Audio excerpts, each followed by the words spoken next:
It's all good vibes today, guys. Welcome back to the Cinebums and the Misfit Pond channels. We're happy to be providing you with film-related content today. It's super late at night. My brain is rotting.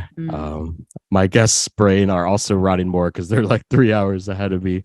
So we're gonna get this thing started. I'm not gonna talk like that the whole time, but you could. I could. It's my show, right? It's Carlos's show too. Carlos and Blaire are back. Thank you. It's on your channel, you know. Fuck yeah. You get awesome. More. You bring in the views, baby. Thank you. The cash cow. The cash fucking. I'm the nepo baby. Hell yeah. I'm the clout goblin. You know, I'm just feeding off of Carlos's viewership here throughout this whole thing. I'm just happy to be here. I'm happy to be here. Carlos and Blaire are back. Thank you guys for returning and showing your faces, your beautiful faces on the show. Mm-hmm. And we have a special guest. She is a Kino goddess. She told me not to say it. Let's reel it in. I'll reel it in. I'm sorry. Kaylan the Great. Thank you for coming on. You're already doing too much.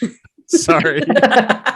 I'm trying to just do this gracefully. The Great. Mom. Let's keep our expectations low. Just so people. Let's go. Just so people know you, like, what is your take on the motion picture The Whale? I knew it. I fucking knew that was coming. Great movie. Loved it. Okay. The memes have ruined it, personally. Yeah, they really have. It's unfortunate, but Bill Griff, this is your fault. No, I'm joking. Bill made that movie into straight up, best comedy of 2020 so far. Yeah, thank you for coming on. All three of you, thank you so much. We're doing a very hotly anticipated episode, I would say, because we all grew up and thrived in the 2000s decade. We watched a lot of movies. Even harder for me to come up with a top five than the 70s. Like, I don't know if you all felt the same way, but to dwindle it down was like a major difficult task. Yeah. How was it for you guys? It was fucking terrifying, disgusting, awful. A struggle. Yeah, it was easy as hell. Easy as hell. All right, well, yeah. All right. This one took the least amount of thought. I'm not even joking. It Seriously? actually did. Yeah, that's really? good then.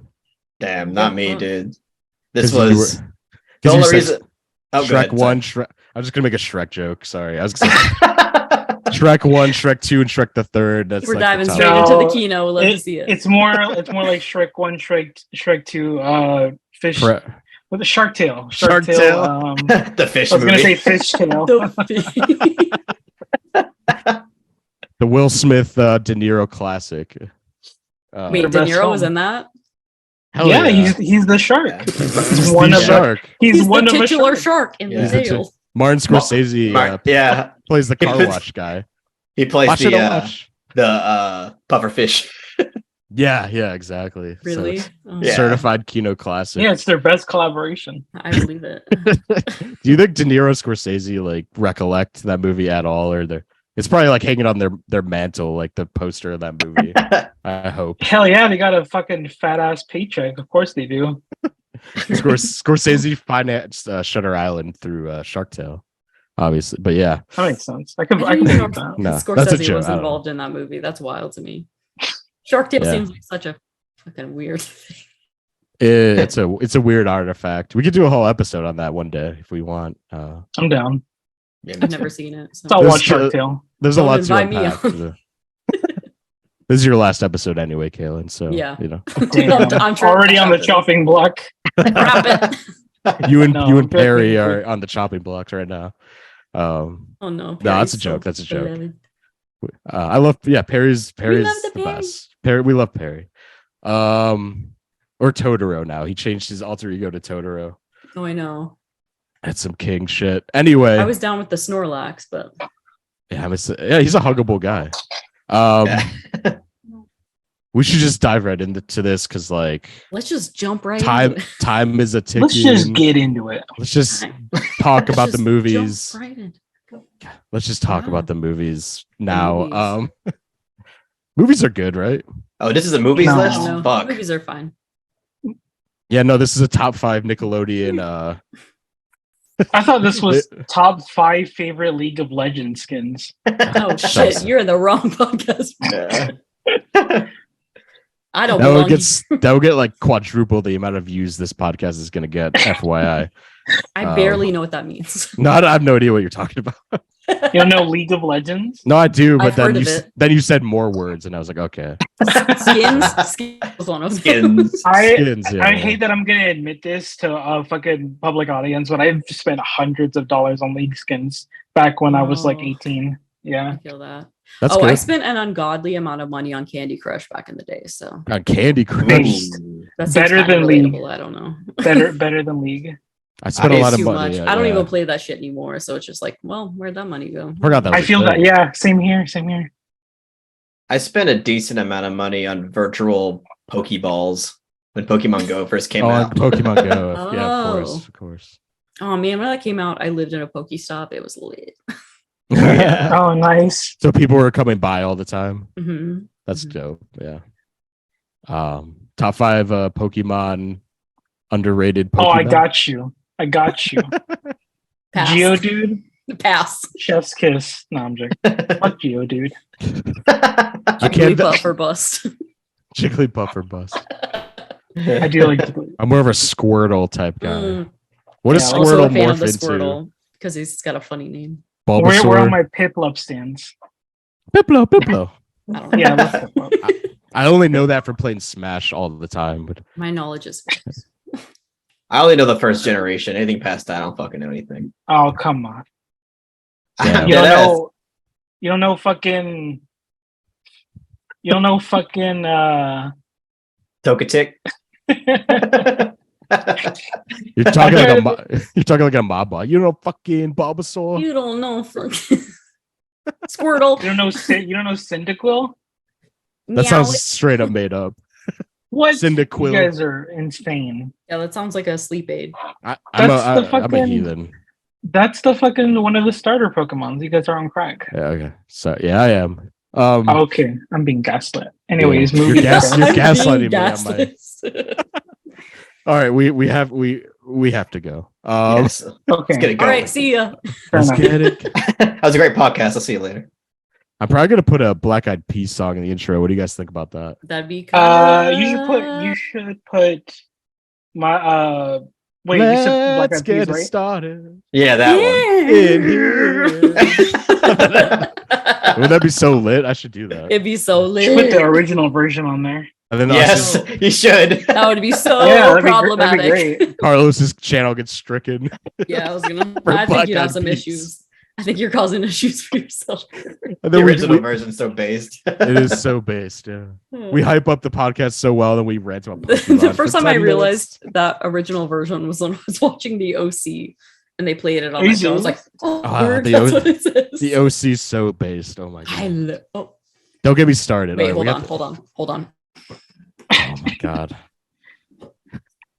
Was you about to pull out something OC related? Oh my god! Are you Oh. kidding me? I've seen that. At Oh, a meme Lord. that It's like my favorite spot show it. of all time. We'll talk about it later. All right. What the fuck is that? The OC. Oh god! Bitch. That's what I watched in Oh. high school. It made me who I was today. Kind Um, of same, actually. One Tree Hill and OC was what I Me watched. in too. high Those school. are my shit. Those are my Oh my shows, god! dog. We got to talk later. Yeah. Anyway. The best soundtracks ever. I'm so sorry, people. Nah, I'm not. I'm not either. I'm talking to Carlos and Blaire. Oh no, Oh, still I don't not. give a shit. It's all good. I don't give a I'll shit. be here all night if I have to. Tradition is that our guest goes first, Kaylan. Oh, good. What is your? I should remind people we're doing our top 5 movies of the 2000s. We're each gonna do our list, so there'll be 20 films, and we'll dwindle it down to a top 10 at the very end when our brains are completely rotted out of our skulls. So it's gonna be a great episode. Yeah, so we're gonna go from 5 to 1. Kaylan's gonna kick us off. So please, The Miss, rot has already begun. So please get give ready. me some brain rot. Let's do it. What's your number 5? Okay, we have Irreversible. Oh, hell yeah! From 2002 by Gaspar Noé. One time I double dipped. I didn't know which one to show, so I did both. That's a really cool addition. The one that Vinegar yeah. Syndrome? Yeah. What? Both of them, yeah. Indicator. Indicator, vinegar, whatever. But yeah.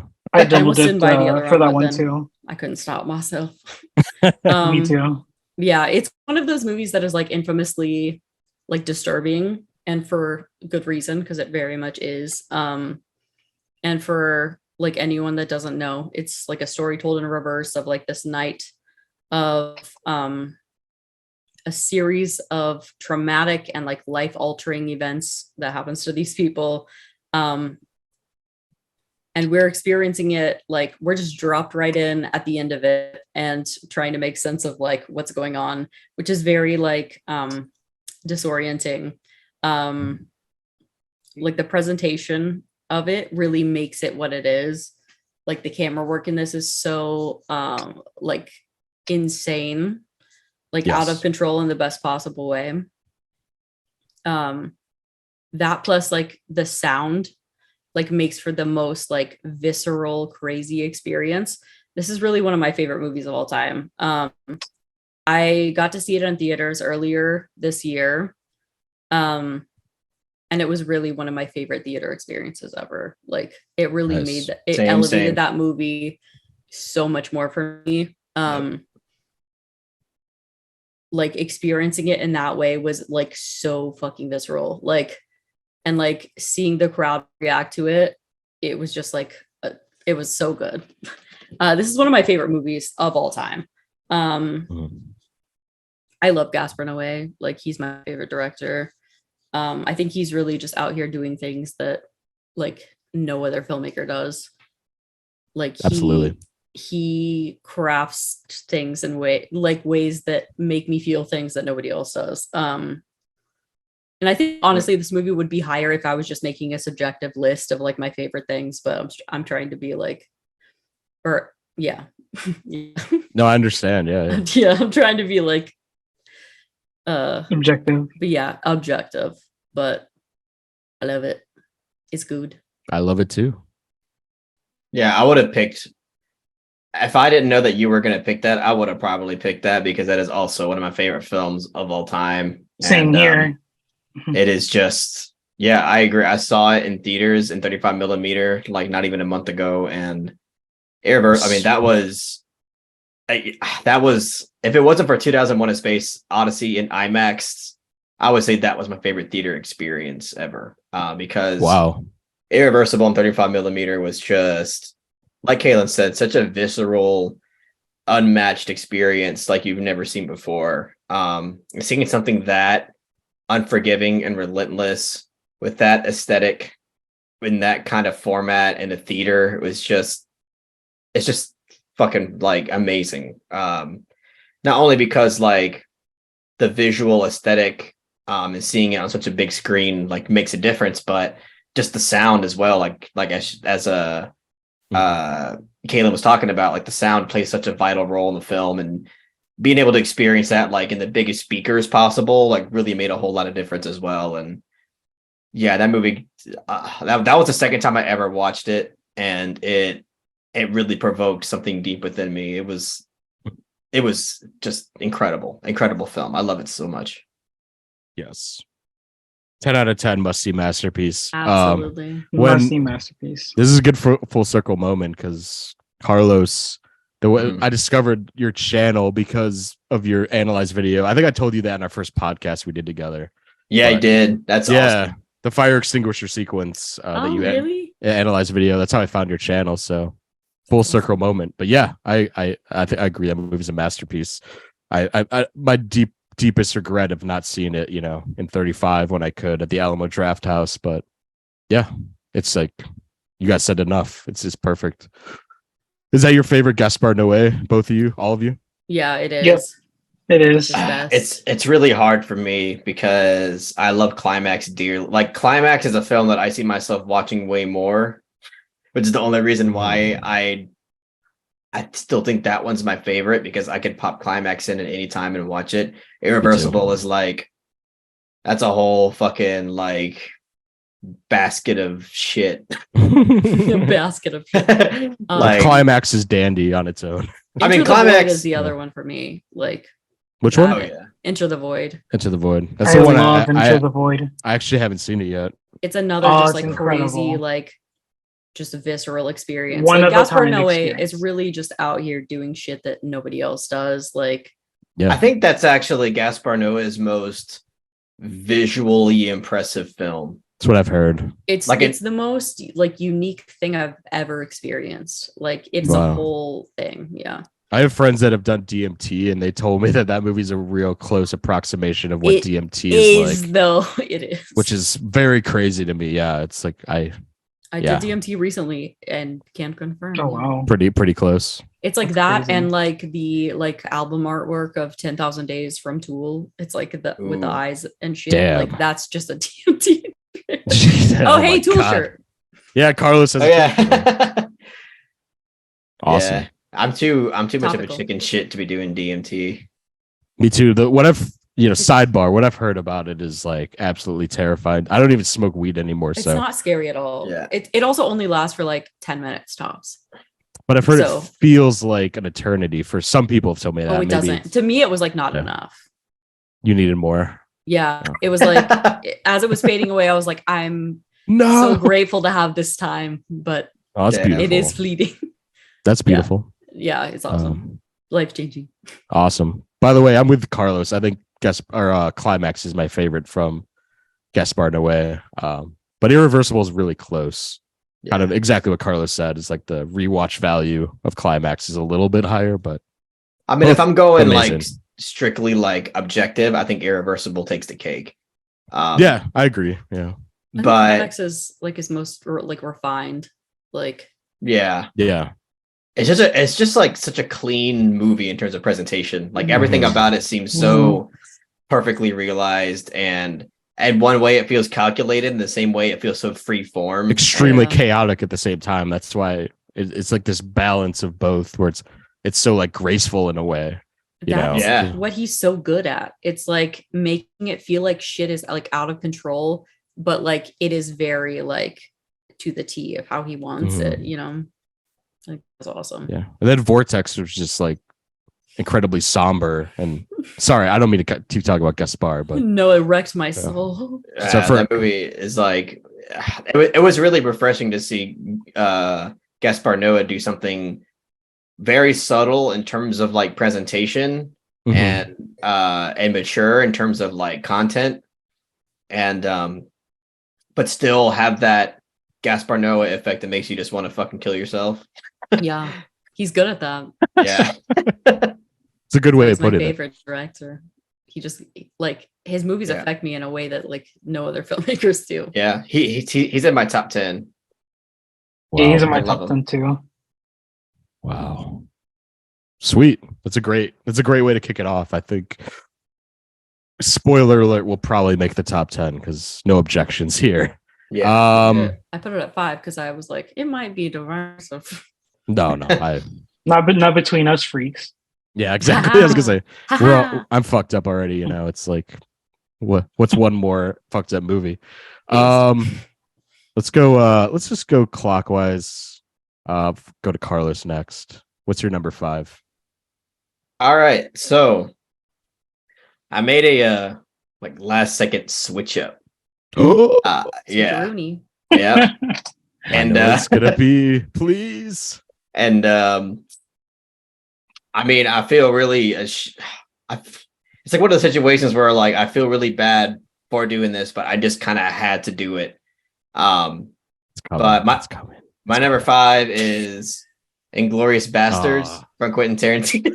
I thought it was gonna be Shrek. No. Oh shit. No, I knew it was gonna be that. I knew it was gonna be Tarantino. No, Gonna no. leave Tarantino out it's of this totally. It's way more justified. Go ahead. I Sorry. mean, Shrek's I wouldn't say that. Shrek and Inglourious Bastards. Oh, you want to make a switcheroo? I'd pick Shrek personally. Oh, Shrek is amazing. We'll see. It might make a top 10. We'll see. Oh my god. Inglourious Bastards. Yeah. This is my favorite Quentin Tarantino movie. So if I didn't pick it now, then like I was never gonna pick any Tarantino movie for any decade, really, and Exactly. that just felt fucking wrong. So, yeah. I mean, I talked about Inglourious Bastards ad nauseum. I talked about it a little bit on my channel before, but yeah, it's my favorite Tarantino film. I just think he masters everything that's great about him in this film. The comedy, the character writing, the story writing, his craftsmanship in terms of bringing entire sequences to life, like the whole basement sequence in this film it's a long sequence, yet it's riveting from start to finish, and it's not even like flashy stylistically like you would expect that of like most Tarantino films. It's a very, like, for the most part, really kind of subdued scene that kind of just slowly escalates into something huge. And I mean, everything about it is so fucking good. The pacing, the acting, the character writing, the dialogue, just the overall, like, even beyond that scene, this film is just an absolute blast from start to finish. I love everything about it. I mean, I think it's like 2 hours and a half, but it just flies the fuck by. Christoph Waltz is amazing. That opening scene in this film, I really can't get enough of it. It is beautifully done in every way. And it's amazingly shot too. There's a shot in that opening scene when Shoshana is like running away, and you kind of get you see that door frame like in the darkness as Christoph Waltz character slowly walks out, and he's just like the way that his character comes in and walks out that door, like the framing of that, the lighting of that, the suggestions of that, I think it's just like so fucking fantastic. Fantastic opening scene. Honestly, one of my favorite opening scenes of all time. And yeah, I mean, this film is filled with so many memorable moments that I can't get enough of. It's just a film that, I mean, I've seen this film like at least 8 or 9 times now, and it just gets better every time. So yeah, I love it to death. Inglourious Bastards. What can I say? To me, that's Quentin Tarantino at his best. I think that Inglourious Bastards is actually a better film than Pulp Fiction, even though I think Pulp Fiction is also fantastic. But yeah, is it? I'm just kidding. Yeah, it's fantastic. I'm just memeing from last episode. No, they're both great to me. Yeah. I was kidding. I'm kidding. But I think Inglourious Bastards is like undisputedly one of his. You could say Pulp Fiction, but I think you have to say it's like in his top 3 films he's ever made. I think in my ranking I have it at 4. So. It's not among my favorites personally, but it is like among his best. It's like at number 4 for me. But that's very like damn it, kind of low. Kaylan. It's my number 2, I think. After, I don't want to say what my number 1 is, but amazing. I'll get so much hate for it. Now you have to. Yeah. You already put it on. No, I know. I set it up. I already my know number 1 is, what is it? Jackie Brown. Yeah, I've said it. You know, and people know. Oh, I've never seen Jackie Brown. That's one of the. Jackie Brown's my number 1. There are a couple I've never seen. That's one of them. So I'm excited. I love Jackie Brown. I've caught a lot of shit from hardcore Tarantino fans when I say that's my favorite, but fuck them all. You know, no, but Inglourious Bastards though is a perfect film. Like on a technical level, on a screenwriting level, acting level, like it's shooting on all cylinders. So I would pick it myself too. You know, it's amazing. And like Shoshana is like one of my favorite characters she's ever written, because like she's such a badass. Like her arc from like you know, distressed Jew under a floorboards, and she turns into like owns a theater and just kills all the Nazis, the Nazi high command. It's like it's like Quentin Tarantino, like it's his dream character. It's one of his most like satisfying films. Yeah, you watch it, you're like, oh, that's just what I needed. Thank you. There's not like a flaw I could really pick apart with Inglourious Bastards, like at all. Like it's damn near perfect. But yeah, what'd you switch out if you want to reveal that? Oh, actually, let me grab the. Or you can do it in. Oh yeah, hold on 1 second. You can wait for your honorable mentions. Up to you. No, I'll do it. I'll do it right now. So. You motherfucker! The one that and what are you doing? You fucking this up. Someone else is gonna have it. It's all right. Dude, are you fucking this up? That's just like my opinion. Number 5, I had Dogville at number 5. But I feel confident that this will make the top 10 regardless of it not being in my top 5. So I don't know. I don't love this know. film a lot. I think No, some you don't know? other Lars von Trier movie might butt up against it, but Perhaps. But Yeah, yeah, the It Lars, has it. this is tied at my number 1 as my favorite Lars von Trier film. I love it to death. It's really, really fucking great. it is. But I had to put Inglourious Basterds. I have much more time with that film, and I do think that I dislike it slightly more than Dogville. So I just kind of had to do it. But I mean, I fucking love Dogville to death. Anybody that knows me knows that I'm absolutely in love with it. I do love Dogville. Like, I think it's like neck and neck for me for Lars von Trier's. Like my favorite. It was my favorite movie of all time It's for edged like out a little. a couple years. Wow, yeah. It was never, honestly, it was never my favorite. I love it to death, but it's like, anyway, it deserves to be in the list nonetheless. It's a yeah. I guess masterpiece. there's a difference between like his best and my favorite. For Yeah, which is everyone I've talked to has a different favorite von Trier almost. So you know, but I'm glad we have Inglourious Basterds on there because it will rectify not putting Pulp Fiction on the '90s list. So we're good. We're good with the Tarantino nuts out there. I feel like now. You're welcome, haters. fucking dweebs out there.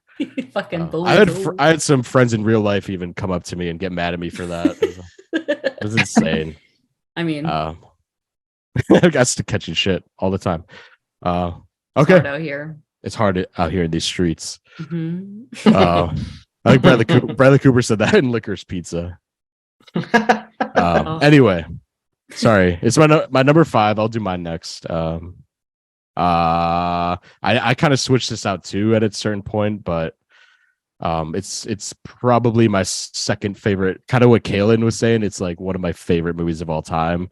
But like to be objective, I didn't put it super high. I just had to mention it. But it's Punch Drunk Love by Paul Thomas Anderson, which is just a movie I absolutely adore. I don't remember if I talked about this on the Comfort Movies episode or what. I feel like I've talked about it recently. But it's to me, it's like I've gone through so many waves with PTA where certain movies have gone in and out as my favorites, but Punch Drunk Love is like always teetering with Boogie Nights is like, I think not his masterpiece, just my personal favorite. I think we're going to get to his masterpiece later in this episode. But Punch Drunk Love is such a refreshing sort of detour for PTA, in my opinion, because like coming off of 2 really grandiose and like very emotionally draining films, it was such a great, just like heartfelt detour, I think, for him. And like to work with Adam Sandler and kind of change his trajectory too, I think was outstanding. And this movie, I think, is just lovely and just such a great love letter to like finding love in the world, and also like an amazing take on like social anxiety and like kind of trauma dealing and stuff like that. And I think this movie is kind of like really cosmic to me. Like it reaches like certain feelings I have about like my personal like issues and stuff, not to get too serious. And like this movie kind of like articulates them in really profound ways to me. And like I feel like I've heard other people say that this movie has really helped them in their lives, and I think that's really great because like it feels like kind of a love letter to lonely people, which, you know, like let's be real, a lot of us are. Yeah. So but aside from this, you know, that I just think it's like a perfectly realized movie. I think it's PTA's like kind of springboard to more artistic films later in his career. The soundtrack by John Bryant is like fucking incredible, and so like it feels like a character like looming over Adam Sandler's character the whole time. The colors in this movie are immaculate. The like kind of like mirroring, like, I don't know if you guys ever noticed, but it's like Superman sort of colors, and like deliberately PTA was like making his own version of like his own like superhero movie in a way, kind of like a parody of like that sort of structure. And he's like, you know, but it's more like finding love and overcoming your demons rather than, you know, like a Superman himself. So I think that's really deep and profound. And yeah, man, it's just one of my favorite movies. So I had to throw it on. Emily Watson is a queen. I love her. She's so good at this. Philip Seymour Hoffman, one of the greatest Phil Hoffman performances where he's barely on screen. Yeah, I see. So good. Just absolutely incredible. It's a movie I could literally throw on whenever, and it's I've just gotten better with age. Like it ages like such a fine, like the finest wine you can imagine. And yeah, my favorite PTA. And I hope y'all love it as much as I do, because it's one of my favorite movies. I definitely do. Great. It's very personal to me. I hate to well, since I'm already starting. That movie was like a big movie between me and my ex. That was like our movie, but I'm not gonna let the falling out ruin that for me. It's too much of a great fucking film for me to just be like, oh, too many bad memories associated now. Like I still love it to death. I'm glad you could look past that. Yeah, that's great. Yeah. I'm really glad you also brought up the score, Jake, because the score of the film is so fucking great. Like, not only is it just like so unique sounding, but the way that like PTA incorporates that into the film and makes it feel like its own personality. Like it really makes a film stand out like as its own personality because of that score. Yes.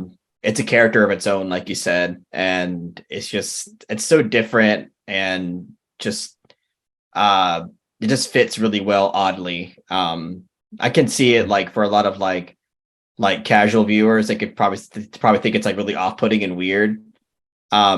But I don't know, like even for me, honestly, like when I first watched Punch Drunk Love, like I wasn't the biggest fan of it. And even though I appreciated the score, I was like, I don't know, it's kind of off here and there. But after watching it again and again, like I'm just absolutely in love with the way the score is used in the film. I think it's fucking brilliant. Mm-hmm. And the Shelley Duvall needle drop is like one of the best. Oh like, yeah, from Popeye, if He Needs Me. Oh yeah, I love that. Yeah, I listened to that like on my fucking Spotify or whatever. Same here. They're like the shot of them, like kind of. It's the cover of the film, actually. Dude, that shot makes me cry. It literally makes me cry. Yeah, this one, and like that and when they kiss for the first time, and like when the camera sort of dollies in when she like grabs him from behind, it's like I fucking lose it every time. Yeah, it's so beautiful. The scene where they like come together and you only kind of see their like silhouette, and then the background is like the actual like color palette of the film somehow. Oh my god, it's just so fucking good. Like it's just that is like so emotional. That's S tier filmmaking right there. I'm like tearing up thinking about that moment. Yeah, and it's like it comes after one of the funniest moments in the movie when he's like screaming at his sister on the phone. I love that moment. Stop sick of shit. It's like so cathartic, but also like Sandler freaking out is always like it's an A+ in my book. Yeah, give me a fucking number, I'll fucking kill you. yeah, exactly. You know what always gets me in that movie too is when he's like testing out the products for the clients and he fucking breaks the plunger. It's like that's a test one. We weren't supposed to use that. Like he doesn't even like hesitate. He's like so used to being like a people pleaser. It's just he's so good. Like that's my favorite all time Adam Sandler performance. I think, I think it's mine too. Even more than Uncut Gems, I think. Yeah, I was about to say it's like so close, but I mean, I hate to put the two against each other, but I guess if I had to, I would say Uncut Gems personally. I mean, I think so too. They're both great. They're incomparable, but they're both amazing. Yeah. No, we're all wrong. It's actually Billy Madison. So yeah, we're all fucking this up. It's actually Grown Ups too. Dude, are you fucking? Actually, Ridiculous 6. Ridiculous 6. A Do-Over is a classic. That's one Adam Sandler masterpiece I have not seen yet. Yeah, so that's the first of probably one of 2 PTA movies that will be on this list. Spoiler alert. But Blaire, do you want to go next? I guess I had. No, I'm joking. Yeah, I'll go next. Ass. So mine is Old Boy by Park Chan-wook. Park Chan-wook has become one of my fucking new favorite directors, especially after watching Decision to Leave. Like I thought that was amazing too, and it made me realize like every movie I've seen from this director I just love so much. And Handmaiden used to be like my undisputed favorite. Like I've always loved Old Boy, but Handmaiden was like always unbeatable.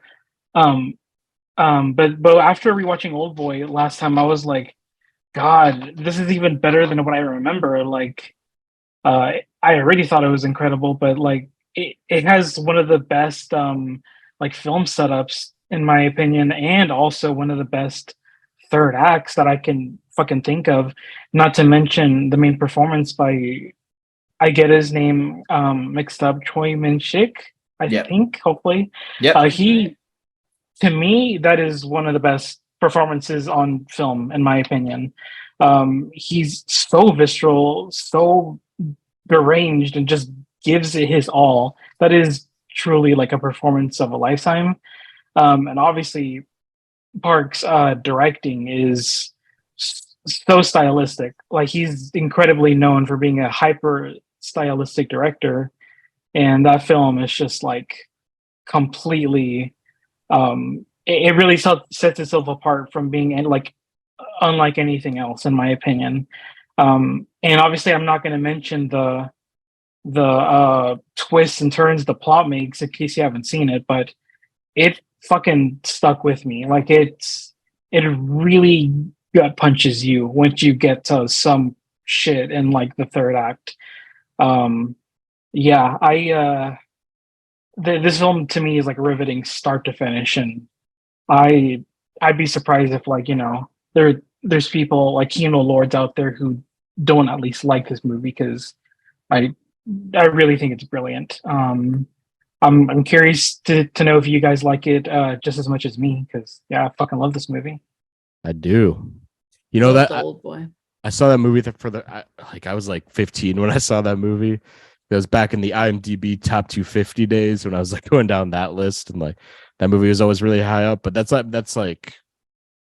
movie that blew my fucking head open. Like, to watch like foreign movies, that was like the one that kind of got me. And it's, aside from that, it's like just incredible, like visceral, like you were saying, like one of a kind tonality, and just literally the third act. Like, I've never been more like awestruck and like stunned by a third act in my life. Completely agree. The first time you watch that, I literally I was like in a permanent. It's just like you're just sitting there like, like what it makes you kind of lose faith. Like, what is life anymore? Sort of feeling.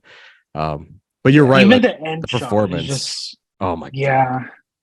The end shot is so fucking haunting. Like, there's no words being said. It's all like visual storytelling. But I'm like, oh my god, it's like, it's so fucked up and so like tragic.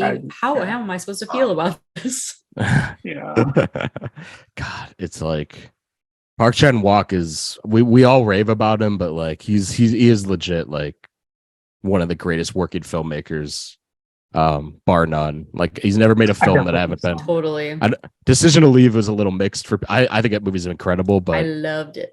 I love it so much. Me too. I loved it.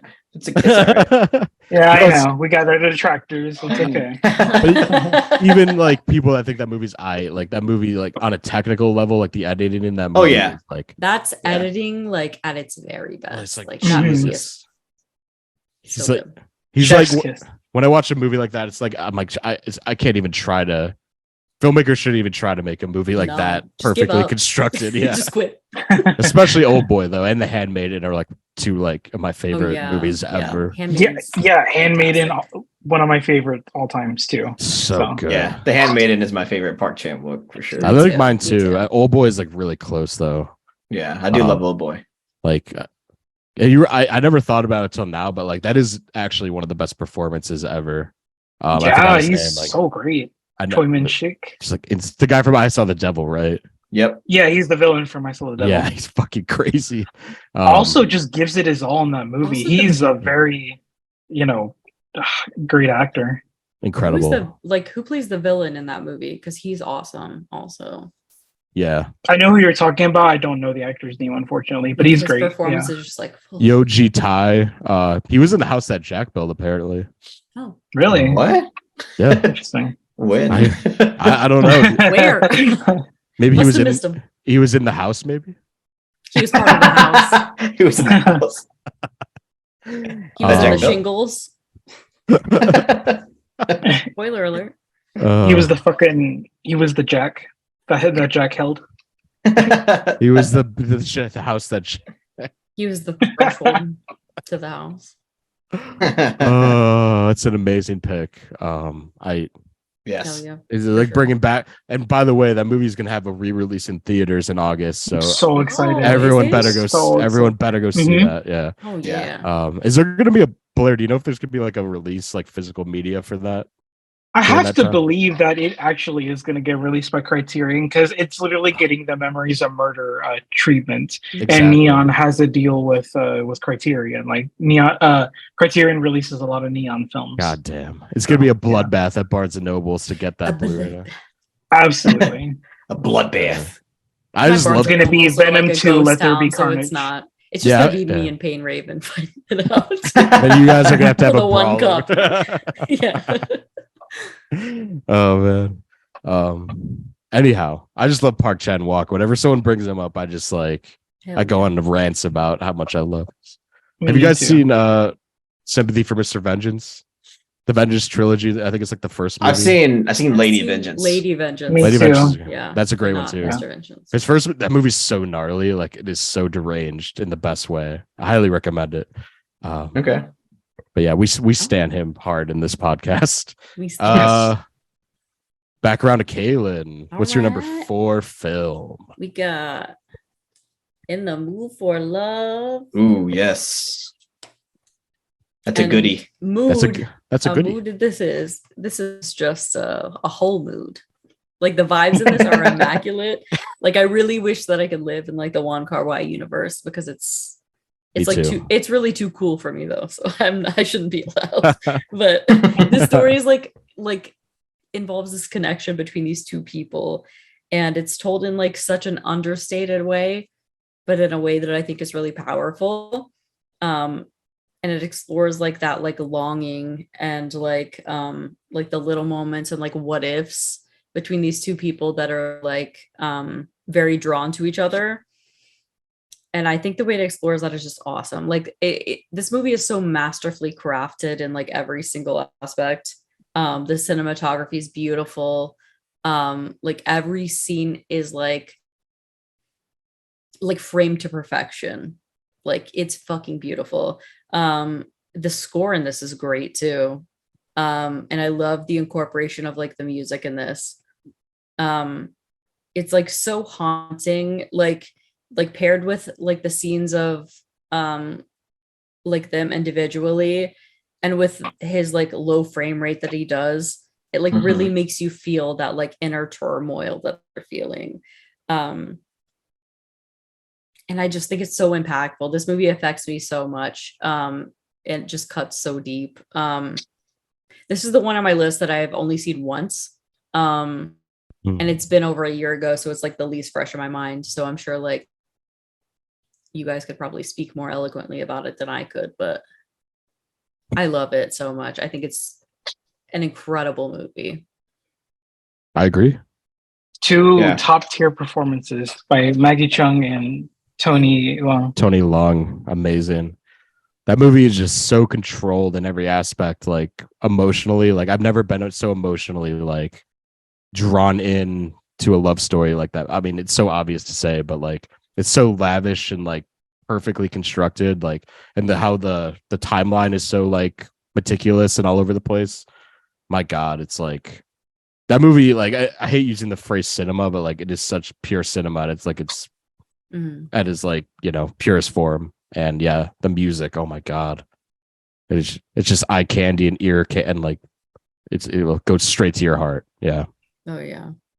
Yeah, I love it. I love the way that same song is played over and over again. For the character as it shoots the characters in slow motion. Like each time that you see that song being used, it has a certain context, like in the situation for the characters and story. Yeah. And it's just really powerful and just like really great stylistic filmmaking.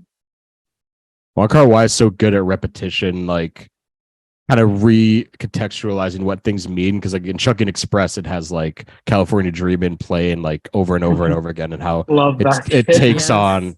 Yeah, I love that film. The how leaves it like are brown. Yeah, the leaves are brown. All the leaves are brown. All the leaves are brown.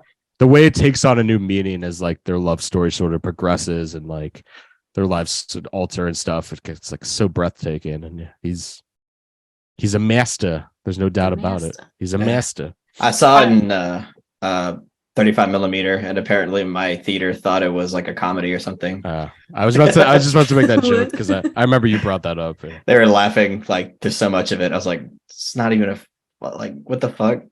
It's just that's like one of the least What funny funny? movies I could think of. Like actually, like in a like good way. like everything that was like slight chuckle worthy, they treated it like it was a fucking gut busting like piece of comedy. I was like, what the fuck? I really have no idea anything about that movie that would make me laugh out loud. No, in a I group can't think of other anything. people. Like Nothing. there might be some like parts of it that are like lighthearted, but like Whimsical a little bit. not a ha ha ha laugh. Yeah. No. Yeah. It's a shame because like once the film was over, like in the theater, I didn't feel anything emotionally. I'm like, why am I not feeling anything this time? I was like, I think it's just because the fucking audience just kept taking me out. Yucking it up in there. Because half the time you're probably just like shut the fuck up in your head. Because the first time I watched it, like I was like in tears. It really like just broke me. And in theaters, I was like, didn't feel anything. I was like, this is a shame. Whatever. This is Yeah, I mean, I already talked about this before in a podcast, but since you brought it up, I mean, I had to bring it up again just so people know. The weird thing about I'm sorry. No, I'm done. The weird thing about In the Mood for Love is like, I've mentioned before. I don't know if I did it on the podcast, but I love Wong Kar-wai. All of his fucking movies, I adore. And I think In the Mood for Love is like amazing, but for some reason, when I watched it at the time, maybe I just wasn't in the mood because I wasn't in the mood for love. You were in the mood. but I didn't like connect all that emotionally. Like, and I don't even feel like I retained all that much. Not because it's bad, or definitely not. I don't know. I don't recall. I don't remember like a lot about the movie, and it. Like if I was gonna go from like enjoyments, like like I've enjoyed all of his movies besides this one. Like I know what you're saying. Yeah, it's like his most abstract kind of distance. You know, you really have to like, it really has to capture you at a certain time. I think it is accessible, but like I've watched it, rewatched it, and like didn't get as awestruck by it at certain points. But I think it's just like I understand. Yeah. But I watched Happy Together recently, and that movie like broke me. I adore that film. I was sobbing at the end of that movie, honestly. That's such an underrated Wong Kar-wai movie. I mean, as underrated as it could be, because all of his movies are celebrated, but that movie's so that hit me a lot too. That film at the time, it's so good. Yeah, I agree. Tony Leung, baby. He's a king. Hell yeah. Okay. We're In the Mood for Love is your number 4. So Carlos, what's your number 4? All right. My number 4 is a little film called Y tu mamá también from Alfonso Cuarón. Shout out to Mike. Hell yeah. Oh yeah, I know he loves this fucking movie. Yeah. This film just means so much to me. And honestly, it's been such a long time since I've rewatched it. It's been at least like 5+ years since I've seen it again. But this film really hits close to home, and it affects me in a way that not a lot of films do. It just captures this seriously deep feeling of melancholy, especially like with the way that it ends. It just feels so. In one way, it feels very life affirming, and then in another way, it feels very depressing. And it's just a very telling and nuanced exploration of friendship, of romance, of sexuality, of young adulthood, and it's just a really, really fantastic film that feels very human, and it's very culturally specific too. Me being half Mexican and my dad being from the city, there's so much of it, like in terms of the culture that I grew up with here, that it resonated a lot because it's captured incredibly accurately, in my opinion. Just the way that people talk, the slang that's used, it all just feels so like you could tell that somebody that was close to this culture made it. And yeah, it's just a fantastic film all around. Really great performances. The main actress that's in this film, I can't remember her by her name. Oh, Maribel Verdú. Yes. She's really, really great in this film.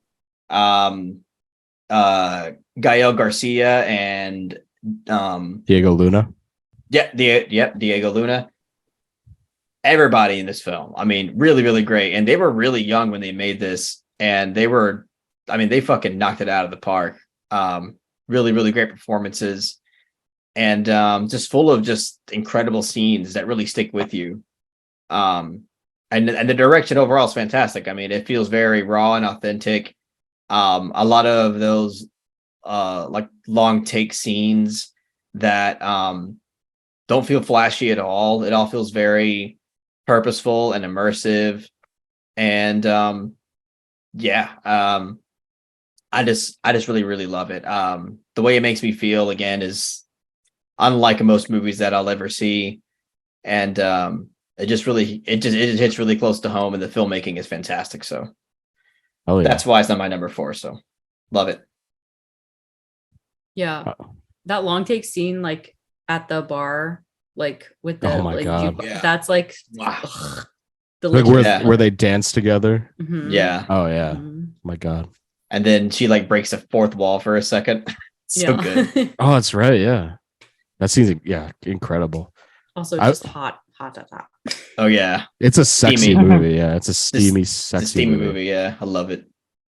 I want to shout out Mike again though, because I blonde about this movie just because like he was ranting about it to me one time, and I was like, because I hadn't seen it until semi recently, like a year ago.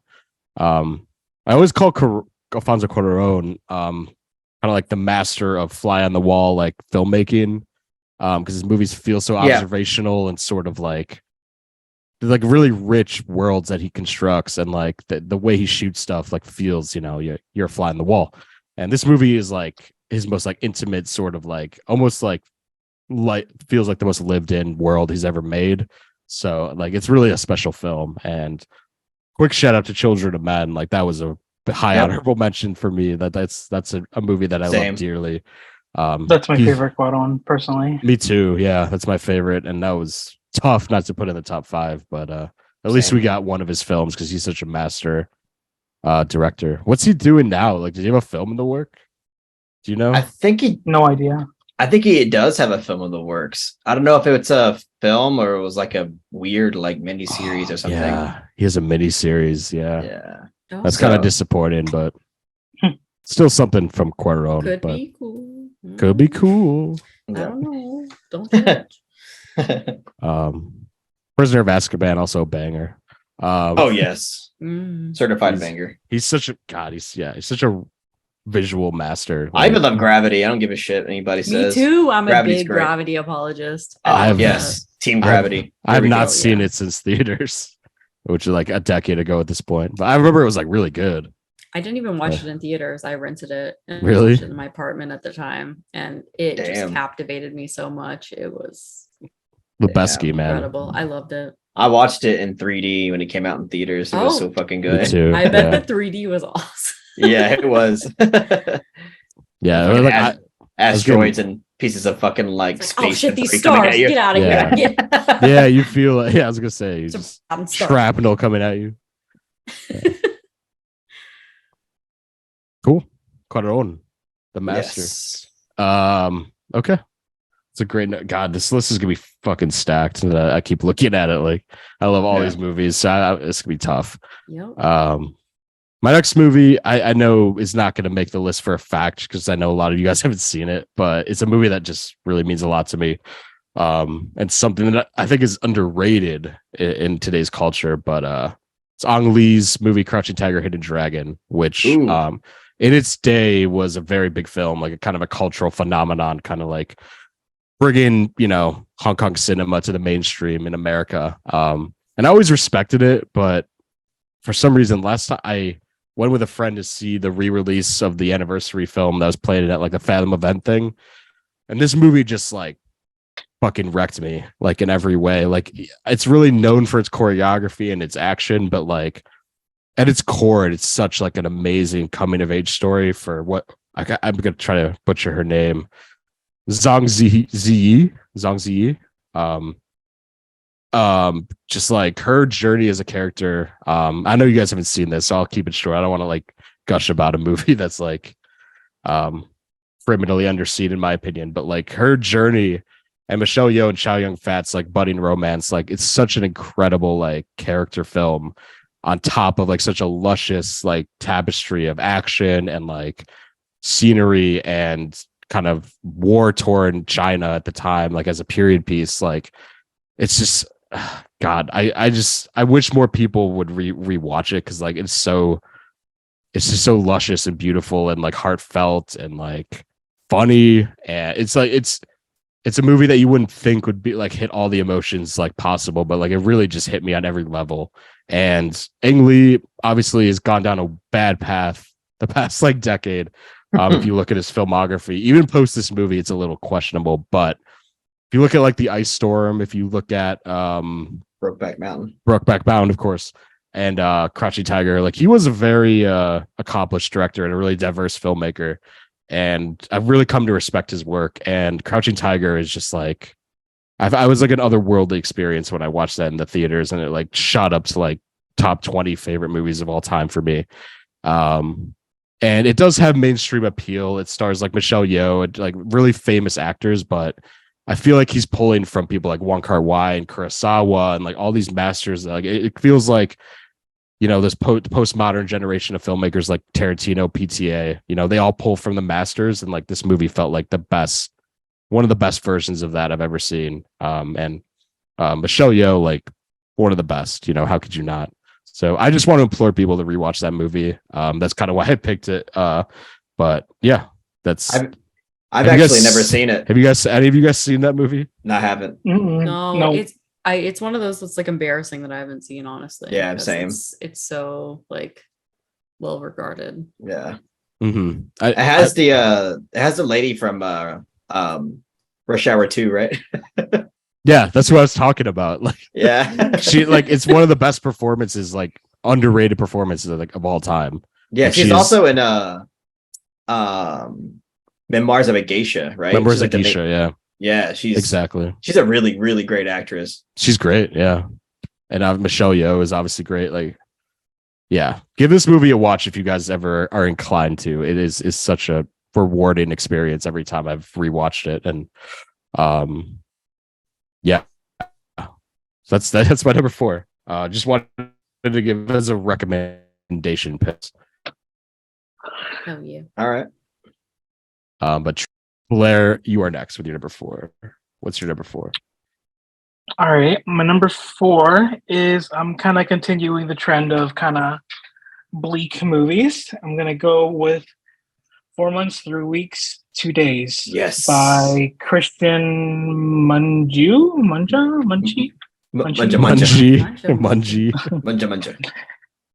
No, man, this came out at an incredibly stacked year that I'm sure we'll hear from again, 2007. That's right. To be honest, to me, this is like easily one of the best films of the decade, at least. I adore movies that give me fucking anxiety out the ass, to put it bluntly.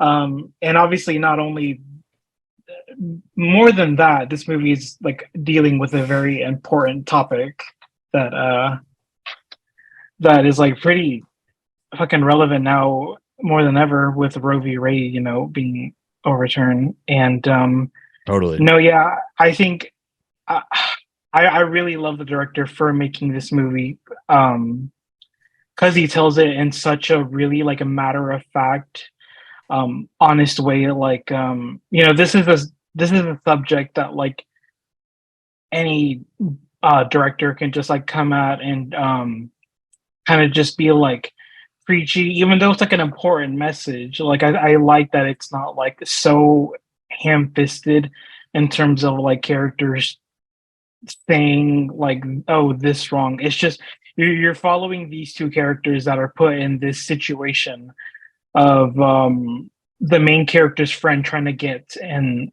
abortion, and how she has to like tiptoe and um and go through these like shady dealings basically, just to have it done, because that's like the important thing is like that even though abortions can be outlawed, women are always going to like seek abortions because or their quality of life is just really destroyed, and it's always better to have safe abortions rather than like this like black market as we see in the movie. And the whole process is just completely like anxiety inducing. Fucking nightmare fuel. Oh my god, yeah. Yeah, like that I think one of my favorite scenes, if not my favorite scene, is literally just the scene where the main character is sitting at this dinner table with her significant other. Yeah. And they're just having the people around her just having this conversation like everything's normal. Meanwhile, like the character, you're just thinking about what she's thinking, and it's just like a fucking hell, like hell in their fucking mind, and just completely in despair basically.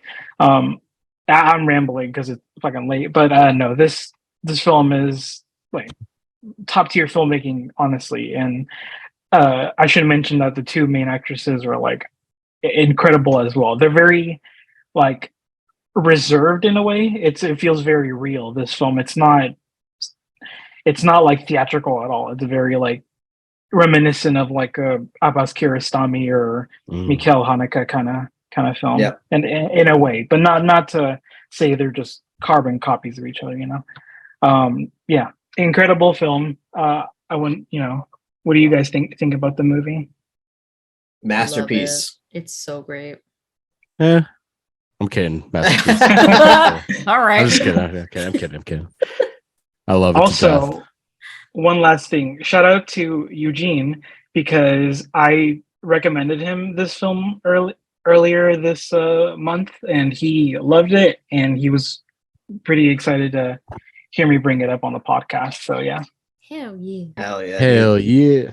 Yeah, I love that film so much, dude. It's just like, I mean, I watched it only because I was trying to prep myself to make a traumatizing films list. So I thought it was just going to be like this like shock value kind of movie. Like I really didn't expect to witness such a like beautifully crafted, like artful and haunting piece of filmmaking.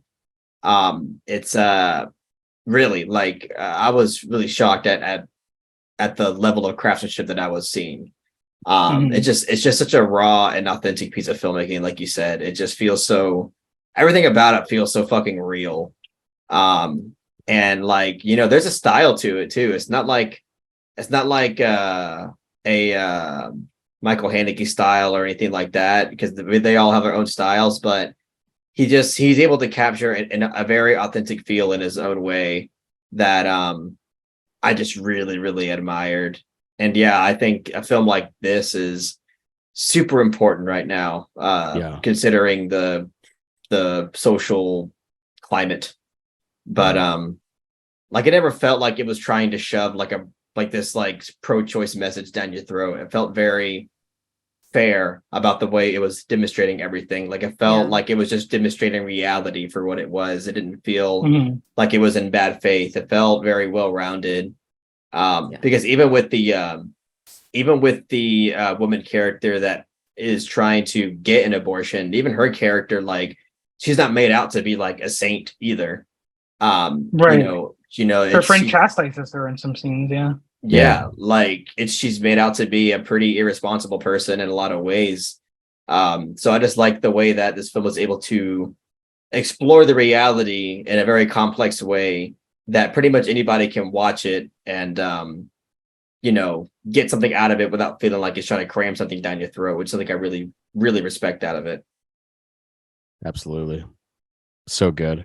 You know what? Part of I think his filmmaking's so effective too, because like he really utilizes like really, really, really long takes and really well orchestrated character moments, and like you feel like you're watching them in real time. So they kind of like, in my mind, they like, I'm watching real people, like I'm watching human beings like stripped away from all the bullshit and like just dealing with something, you know, really important. And like you said, like it's not politically driven. It's just like you're literally just you're stripped away and watching like them go through this process that's like really unjust and really unfair and seedy.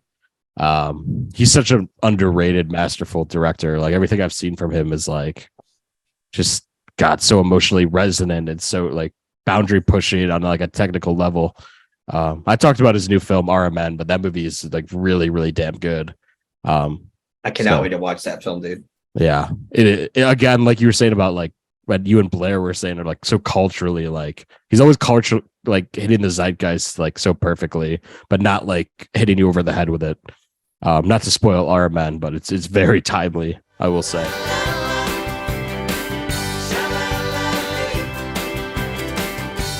Tell Bill to call in real quick and he could talk about like the bench warmers or something. Oh Jesus, no. We just watched that. It was so good. Oh man, I wish love was watching there the for bench that. warmers. No, it was not. It was amazing. I No, it love That's my peak- score, but I had a great time. That's peak like brain rot cinema right there. It's now a 2 out of 10, but it was great. I Yeah, can't it's a even get horrible down movie. with It's- it in the brain rot. The greatest character of all time is Carlos in that movie. It's just like Gus Yeah. Bus. chef's Bus. kiss.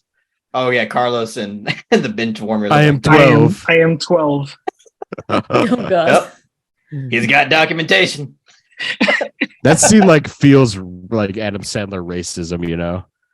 Just like You know this what's amazing Dominican- about that scene is that he's a Dominican character and they're playing a Puerto Rican song behind. Yeah, exactly. It's just the whole thing feels like they should have been arrested for shooting that scene. Yeah. On the Bill spot. agrees, I'm sure. Deport him. Rob Oh, yeah. God, I wish we could get Rob Schneider deported. God damn. Oh God. He's like he always plays an Or after immigrant. this You know? fucking Whose dick do Yeah, I just have to throw suck him to into get this space. man deported? throw him into the sun. We're not Gus recording. Bus. That's on the You can't deport Gus Gus Bus. Bus. Yeah, he's Gus Bus. Gus Bus. Yeah, man. Uh, Put I want to watch Gus that movie. Bus on a now. bus and get him. No, the fuck you out. don't. You fucking don't. I've seen it like 1,000 times already. Me since- too. Me too. I've seen it too When I many was a times. kid, like every sleepover I had, we would watch it. Yeah, same. Your Same. sleepovers were trash. They were no debating that. I want my own midget. Here you go. I want a little man too. Yeah. It's like, here you go. Just hands him a random fucking dwarf. That movie weirdly alludes to like all of the jock characters are like gay. Like there's like such an undertone Yeah. where they all like fucking each other like when they're not on screen. It's just peak cinema right there. I wouldn't Yeah. go that far. No. It seems like a stretch to me. Yeah. No. A The female hot rod. a female didn't like the bench Oh. warmers. I'm shocked. Hot Is rod. that a lady thing? I don't think it's. I think it's just No, I was gonna a say, taste like, thing. A taste I've never thing. met any like woman who's like I fucking love the bench warmers. Like, that doesn't exist. There's no way. I've never met a person that loved the benchwarmers until this chat. Strangely, I don't love the the chat that I benchwarmers. joined No, with we're the ironic. Filipino lords. It's so funny to fuck on. I love it. It I don't is. care. I love it. Uh. Like, I just think it's a good movie. Solid 3 out of 5. You know. Okay. Well, Well, about time to hit the old dusted trail. All right. We should get back well, to it's been fun. Yep. whatever the fuck we're doing. Wait, where even are we? Kaylan's up next, and she's Oh, going to talk me? about the bench warmers. Yep. Yes. My favorite movie, The Benchwarmers. What's your number 3 though? We got Antichrist, Yes. aka the first Criterion that I ever bought. So it's very special. Love Lars von Trier. We love a controversial king. It's also another like disturbing movie, which I have a type. I don't know what to tell you. It's about like a couple that go into the woods to work on their relationship and themselves, and they're like dealing with this like grief and guilt from this like tragic event that happened to them. But like within that framework, it explores so many different ideas of like human nature, and like sexuality and mental health and like gender roles, and like the power dynamics and relationships, and a bunch of other things I'm sure I'm leaving out. That's right. But like it's really like so layered, and it's like exploration of like ideas. And the movie itself is so atmospheric, and so like tension building. Like the whole time it's building this like sense of dread, that I think makes like the payoff worth it when like shit really pops off at the end. But I actually think, yes, shit pops off. But I think like the buildup is actually like more disturbing to me than like actually seeing like the like disturbing shit that happens. And like the lead performances in this movie are incredible. Willem Dafoe, Charlotte Gainsbourg, they gave it their all. Very fearless performances. They were willing to do like all of it. It's just like incredible. It really is. This movie is like incredibly shot. It is beautiful, like especially like a lot of the shots like in the forest and a lot of like those slow motion shots. It's just delicious filmmaking. It really the is. Animals, it's so good. yeah. Chaos reigns, baby. Mm-hmm. So yeah, dope. no, to me this is Lars von Trier like at his best, personally. Yeah, my opinion. I agree. That's just like my opinion. But no, I think this is him like banging on all cylinders. I think this is like his most refined like filmmaking. And I think yeah, I don't know. I think this is like his most like profound like messaging in his film too. I just love it so much. I think it's a perfect movie. Yep. Totally. I'm right there with you. Again, as I said earlier, Antichrist and Dogville are my favorite Von Trier films. At this point, I really cannot pick one. Like, rarely, usually I have the guts to just go with one, but with Lars von Trier, those two are just like neck and neck. I really cannot choose. So yeah, I fucking love Antichrist. I love it so much. I love how dark it is, not only thematically, but like aesthetically speaking. There's just like a darkness to it that I just can't get enough of. Especially those like really like there's a few shots in this film where you get like this really like slow motion shot of the woods, like this like wide shot of the woods, like really dark. The color grading is really dark, and you see like this figure in the woods walking really slowly. That shit is just like fucking, oh my god, it's like surreal and it's nightmarish, and I don't know, just the way that he's able to capture shit like that. I'm telling you, that's like shit that I just feel like no other filmmaker, at least off the top of my head, like is able to capture that kind of vibe. At least in this day and age. He's just, I don't know. I just think he's such a fucking talented filmmaker, and the way that he's able to explore like anxiety, especially anxiety. Oh my in the film. god, yes, for sure. Those like there are scenes of the visual like depictions of anxiety in that film are so visceral and realistic. It's triggering, honestly. It is. It's like so effective. Wow, yeah, that shit's incredible, and with the sound design too. Incredible. Yeah, like you get like these close-up shots of someone's shoulder and their neck, and like the sweat, and like with the sound design and like the voiceover and like the lighting. It was just like, ugh. Like it's just like it's depicted so well that it made me like literally have a panic attack, like on the edge of having a panic attack. Yes, it is. It's so realistic. It's wild. Really, really great shit, dude. It's just, I really fucking love, and I just love like how the film just explores the chaotic essence of nature and how that like intertwines with our human nature, and the way that we try to cope with the world around us. It's just, man, such a fucking great movie. I really, really love it a lot. Same. I love cock Also- and ball torture. This is a great film. Cock and ball torture. Also, like the first scene of the whole movie, I know has like a mixed reception, but I think it's like peak, you know. Yep. And it's Oh, very God, Lars yeah. von Trier. So I get if you're like not into his shit that you would like roll your eyes at it, but God, I love it. I think it's like brings a tear to your eye. It's so beautiful. Yeah, I was gonna say I cry both. every time. Yeah, yeah. I was gonna say like both Blair and I, we both like agreed that the opening scene is so fucking good that it just brings a tear to your eye. Like Without fail. It is. Yeah. It's And it doesn't even make you cry because like of like the story situation, even though it is sad. It just makes you cry because it's just so fucking beautifully crafted. yes. Mhm, literally. Yeah. Like you just cry, you're like, oh, this is art. This is just like fucking This is hard. yeah. I noticed somebody who probably especially hates this movie. That might sound like the most pretentious thing on earth, but no, it's true. I fucking cry without fail every time. Yeah, So it gives me good. chills and makes me cry. It's just so good.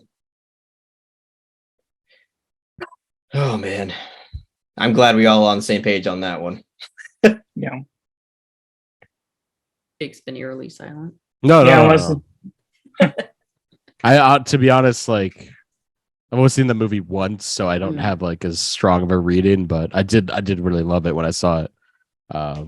Watch it again. I It's will watch definitely it one of again. those that like with like multiple watches, it really like you like gain a lot from it. Oh, for sure. Yeah. It was like it might be his like most dense movie. So it was like I needed to well, I watched Carlos's video on it, I think too, to help at the time. It wasn't like hard to, see what he was going for. I think it was just like it was a tough watch when I saw it. So it was like I haven't gone back to it, but I probably should because every time I've revisited one of his movies, it kind of shot up to like a masterpiece. So Every time I watch it, it gets better and better. Like it's really perfect to me. I think it's yeah. must see masterpiece. The way you said, like Yes. it is him firing on like all cylinders, Von Trier, and kind of everything he's sort of been like interested in as a filmmaker kind of culminated in that movie. Yeah. And yeah, Willem's dick is pretty cinematic, I must say. He be swinging. He be swinging. I was talking with a friend of mine. We were going over like the most like tense movie moments of all time, and I brought up when I think Charlotte Gainsbourg had just attacked him, for lack of a better word, and then he's like kind of holed up in this like little tree, like I don't know what you call it, like a cave underneath like a bunch of dirt in the middle of the woods With the bird. Yep. Yeah, the bird scene. That's a better way to say it. And that movie, that part straight up gave me like a panic attack, and Yeah, I that's always intense. it's very like the final like When 20 shit minutes. pops off in that third act, it is intense. Yeah, Yeah. it is, and the reputation really was building up like the most fucked up thing possible, but like Yeah. it really kind of one of the most like deranged things I've ever seen on screen. Yeah. It definitely But doesn't disappoint. Like it really does go there. Mhm. But it's so beautiful, like you guys are saying, like the slow motion stuff and the way he intertwines nature is so like it's breathtaking stuff. Yeah, that bird scene, I think on the Criterion, there's like a special feature where it shows you how they filmed that, and it's just incredible what they did. No, for real. Yeah. I have gotta to check watch that out. That was very next level filmmaking. How they, I don't know how Yeah. they did that. Yeah. They filmed that like in a studio. They had to go to a studio and like construct like a type of Mhm. ditch thing, and I think they got a real crow too, like for a lot of it. So Oh, interesting. Okay. yeah. No I mean, there crows was were harmed in the yeah, the crow wasn't harmed or anything, but like it was it was just interesting to see like how they had it, like even though they didn't like harm the crow, like Defoe had to get up close and personal with the crow basically, which is really cool. Willem loves getting buried. You think about the lighthouse too, like all timer Yeah. burial scene right there. Mhm. he's like one of my favorite actors. I love him Yep, so much. me Me too. He's Same amazing. here. Yeah. He showed up in Asteroid City the other day. I'm like, well, Willem's the goat. Oh. He's the Oh. goat, of course, I no didn't know he question. was in that. Everyone's in it. I was like, That's everyone- true. I have looked at the cast list like a little bit, and it's just everyone. You could yeah, but it's astounding. Not to go on a Wes Anderson rant. Wes Anderson do be doing that. He'd be doing different. He's doing it different. Yeah. He's different. That Robert Altman style. Yeah, for real. Yeah. Robert Altman. Robert Altman. Anyhow, I think you're next, right, Carlos? I think so. Yes, sir. All right. So my number 3, I'm going with another Mexican filmmaker.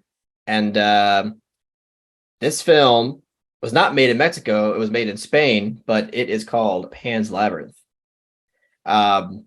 This film is one of like the earliest, it was actually one of the earlier exposures that I had to like genuine like peak cinema.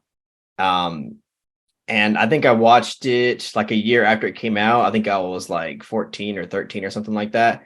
And it just fucking blew me away, dude. This film was just like, I was not prepared at all for like what I was going to see. And I just remember after watching the movie for the first time, I was just like obsessed with it. I was like, wow, I didn't know films like this really existed.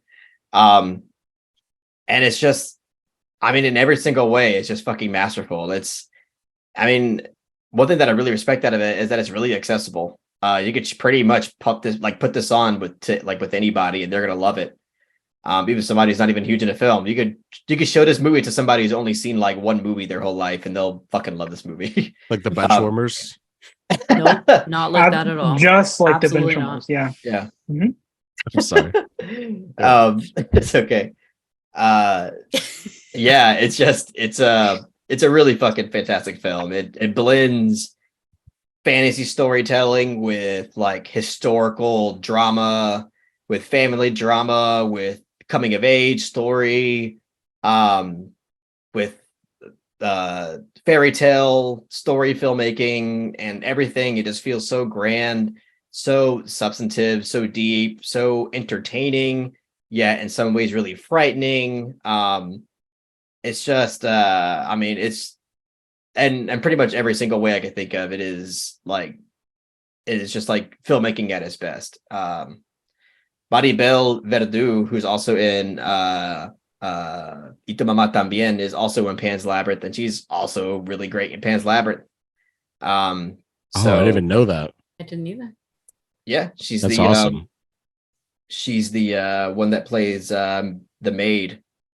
I Mercedes. remember seeing. Wow, that blew Pan's my Labyrinth. mind. Yeah.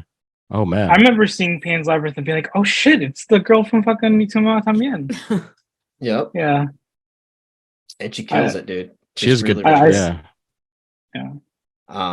Even the young girl actress, she's really really good in the film too. She is, yeah. I mean, and don't even give me the prop work and like the practical effects work, just so good. But yeah, and everybody knows it's the creepy ass fucking frightening scene with the creature with the eyeballs on its hands. Yeah, so good. So yeah, film is just fucking masterful in every way, and it's one that's really near and dear to my heart as well. So yeah, Pan's Labyrinth, love it to death. That's why it's number 3. I agree with that. Everything you said, it's such a perfect film. And like, I kind of rewatched all of Guillermo's films last year, and like a lot of them are so similar in what he depicts, like kind of like wartime coming of age stories, and like kind of mirroring that with like ghost stories or fantastical stuff like that. And Pan's Labyrinth is really like the best version of what he's like set out to do as a filmmaker, in my opinion. And like just visually, that movie is like rich beyond like I can even comprehend. Like the visuals of that movie are absolutely crazy. And I always remember there's a scene, I don't know if you remember, there's like a war scene in that movie on a hill.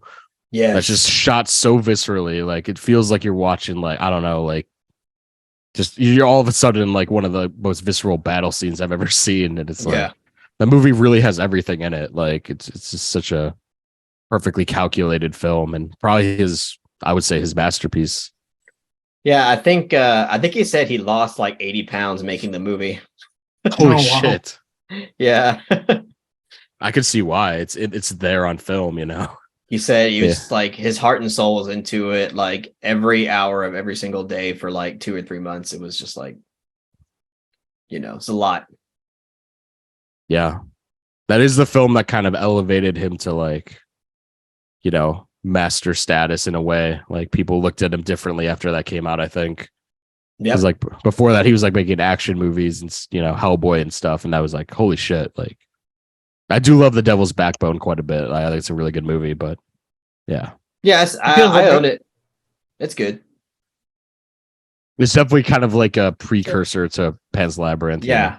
Yeah. And it's very similar. It's like, I mean, not to like devalue the Devil's Backbone, but it does feel like it feels like Pan's Labyrinth is, I don't say the better version of that because they're still different, but it is like, it's like it's an elevated, like realized craft to it, I guess, because the Devil's Backbone, it has that kind of same element to where you have like real life drama and history mixed in with like a fantasy type thing going on.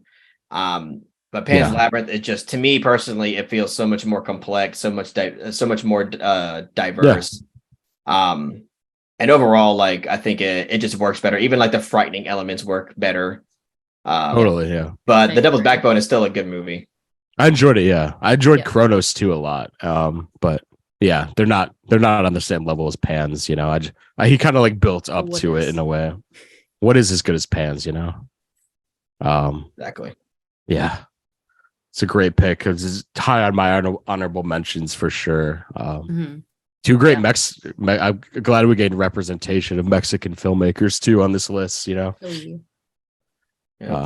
Very nice, very nice. I'll do my number 3 next. Unfortunately I don't have a Blu-ray or DVD of it. But we were talking about Von Trier, and my favorite Von Trier movie is Dancer in the Dark, starring Bjork.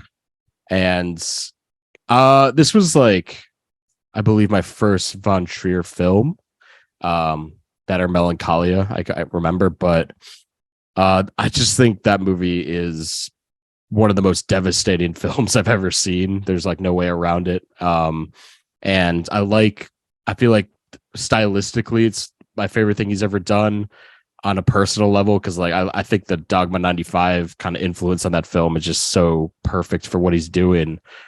Telling a very stripped away, like version of the American dream in a way, the most devastating version you could possibly think of.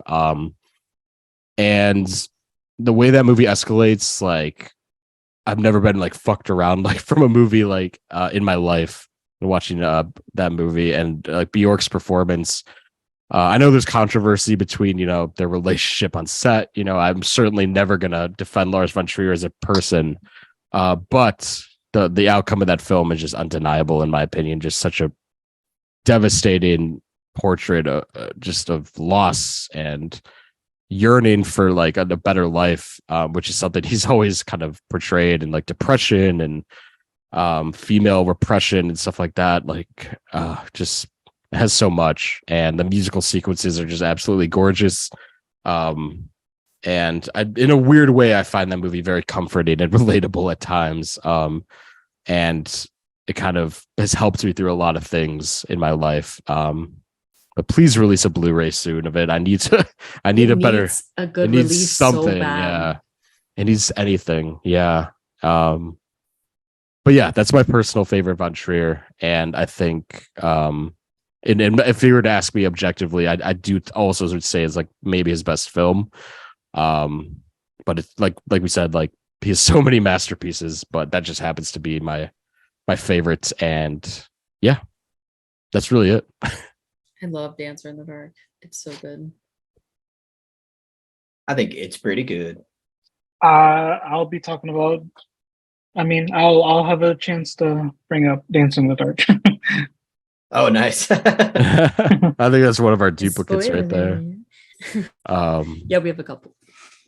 Yeah, I mean, yeah, I'll let you talk more about it. And it's hard for me to even like, it's one of those movies that's hard for me to kind of talk about, even to kind of, because it makes me feel things that are hard to like even describe, but just like the way that movie culminates is just like unparalleled in how emotional it makes me feel. But yeah, I love it. Oh, Carlos just his camera just My turned bad. off. Blue mix, I think my not sponsored. Not sponsored by Lumix. I think my battery is Dunzo. Toast is toast. It's toast. You take a quick breather then. Replace that. Or Yeah, give me 1 second. Should Blair start for time's sake? I mean, I don't mind. I'll be here. You want to get okay, Blair? Do you want to Lumix? keep going? Sure. Let's just keep it going. Okay. Rolling. So, number 3, right? Yes. Yeah. Okay. So my number 3 is another film from 2007, actually, No Country for Old Men by the Coen brothers. Yeah, this is hands down my favorite Coen brothers. It's not even fucking close. I'm sorry. I think this film is utterly brilliant. Probably one of my favorite screenplays ever, and hands down one of my favorite performances on film from Javier Bardem playing Anton Chigurh. I love a really great villain, and not only is Anton Chigurh one of my favorite movie villains, he's one of my favorite villains in any medium. Such a fucking compelling character who the film is kind of like kind of centered around his like philosophy of this like randomness or perceived randomness. And yeah, every scene that he's in just completely steals the show. Like it's like some of my favorite scenes of any fucking movie out there. Like the infamous coin scene and the whole like God, the scene when he's like searching for the main character like in that shitty motel is just so fucking intense. And also the second scene that he's trying to find, where he's trying to like scout him out in the nicer hotel, like the scene with the door where he's like trying to feel him out if like Anton Chigurh is near the door. That scene just completely has me so tensed up. And God, not only like the tension, but the cinematography is really fucking incredible. Deakins. Yeah, Deakins. I mean, he's known for a lot of movies, but to me, like, I remember when I first watched that movie, I was like, wow, like he manages to make like rural fucking shithole Texas look incredible. So yeah, trying to think if there's anything like else notable that I should add. No, I honestly I'm kind of running on fumes. I feel like this film fires on all cylinders. Yeah, I feel like I want to give up. Done. No. I will add probably my favorite, like, You got some kind of square? come on, Carlos.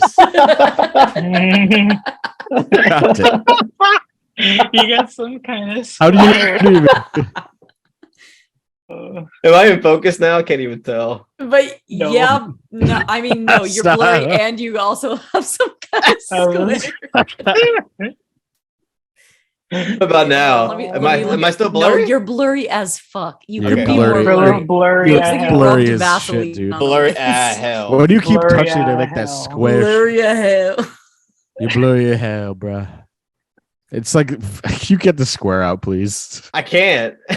Ruben Ostlund over here. The square is canon. I can't do anything about it. You have can't never have been that. more blurry. I'm still blurry? Yes. Yeah. Oh my Blurry. god. Okay, I'm gonna go this way. I don't know which way to tilt it. Oh, This guy- you're this guy- clear now. You're clear. Clear? Yeah. Every you're time you clear. touch the camera, the square shows up. You got some kind of. You got some- Oh no! How did you make yourself blurry again? You were clear.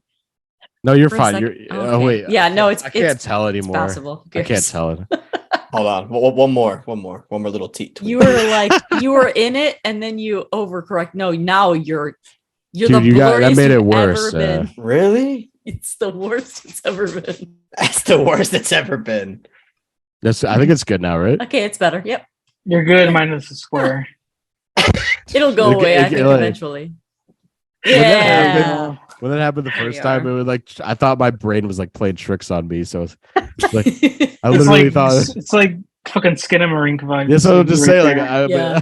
The A little bit. Buffalo 66 vibes. But yeah. you're All right. spanning time There's- over there. For some Spending reason, time. when I adjust the fucking like focus thing on my Yeah, camera, yeah. there's some kind of square pops up. I don't.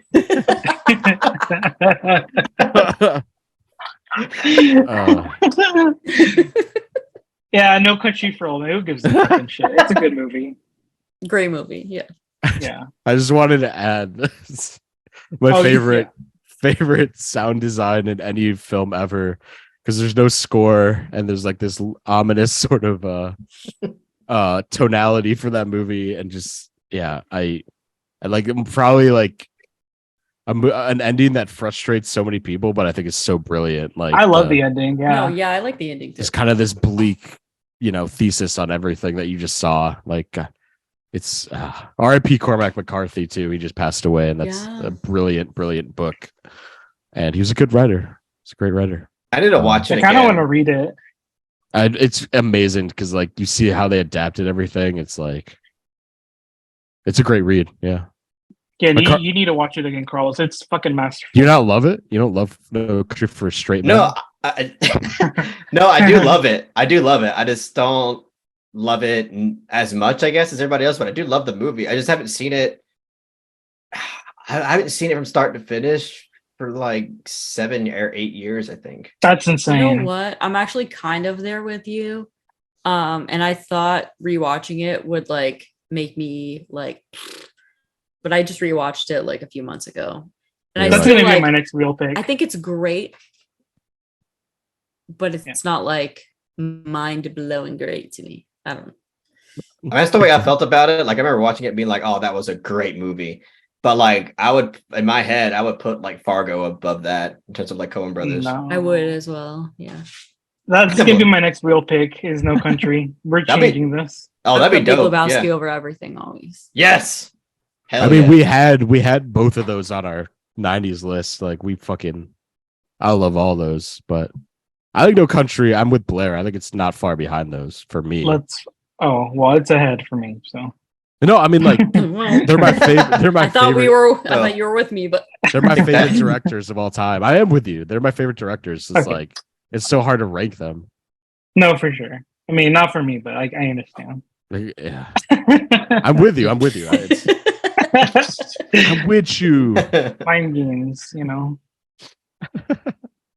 I don't know. Anyhow, so I'm surprising. I thought that'd be like an undisputed, like that makes the list, but fuck me, I guess. no, I think it should make the list. I think I am like the hot take usually.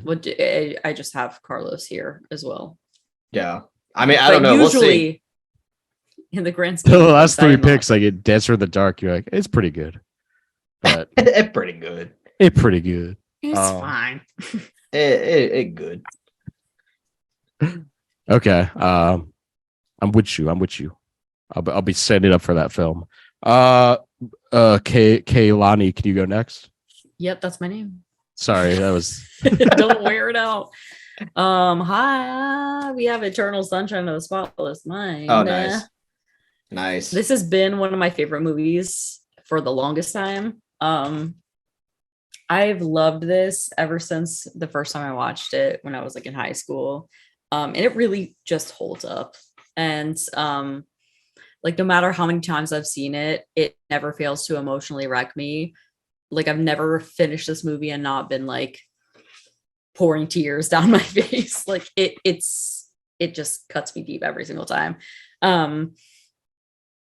The concept here is like a little bit out there, like the idea of like this process that can like eliminate people from your memories, but within that it creates one of the most realistic depictions of like love and loss and like the highs and lows in a relationship, and like all those like little details that would seem like insignificant to an outside observer, but for like the people in that relationship, it's like everything. Which I think is like a lot to do with the writing. This is one of my favorite screenplays of all time. I think it's brilliant.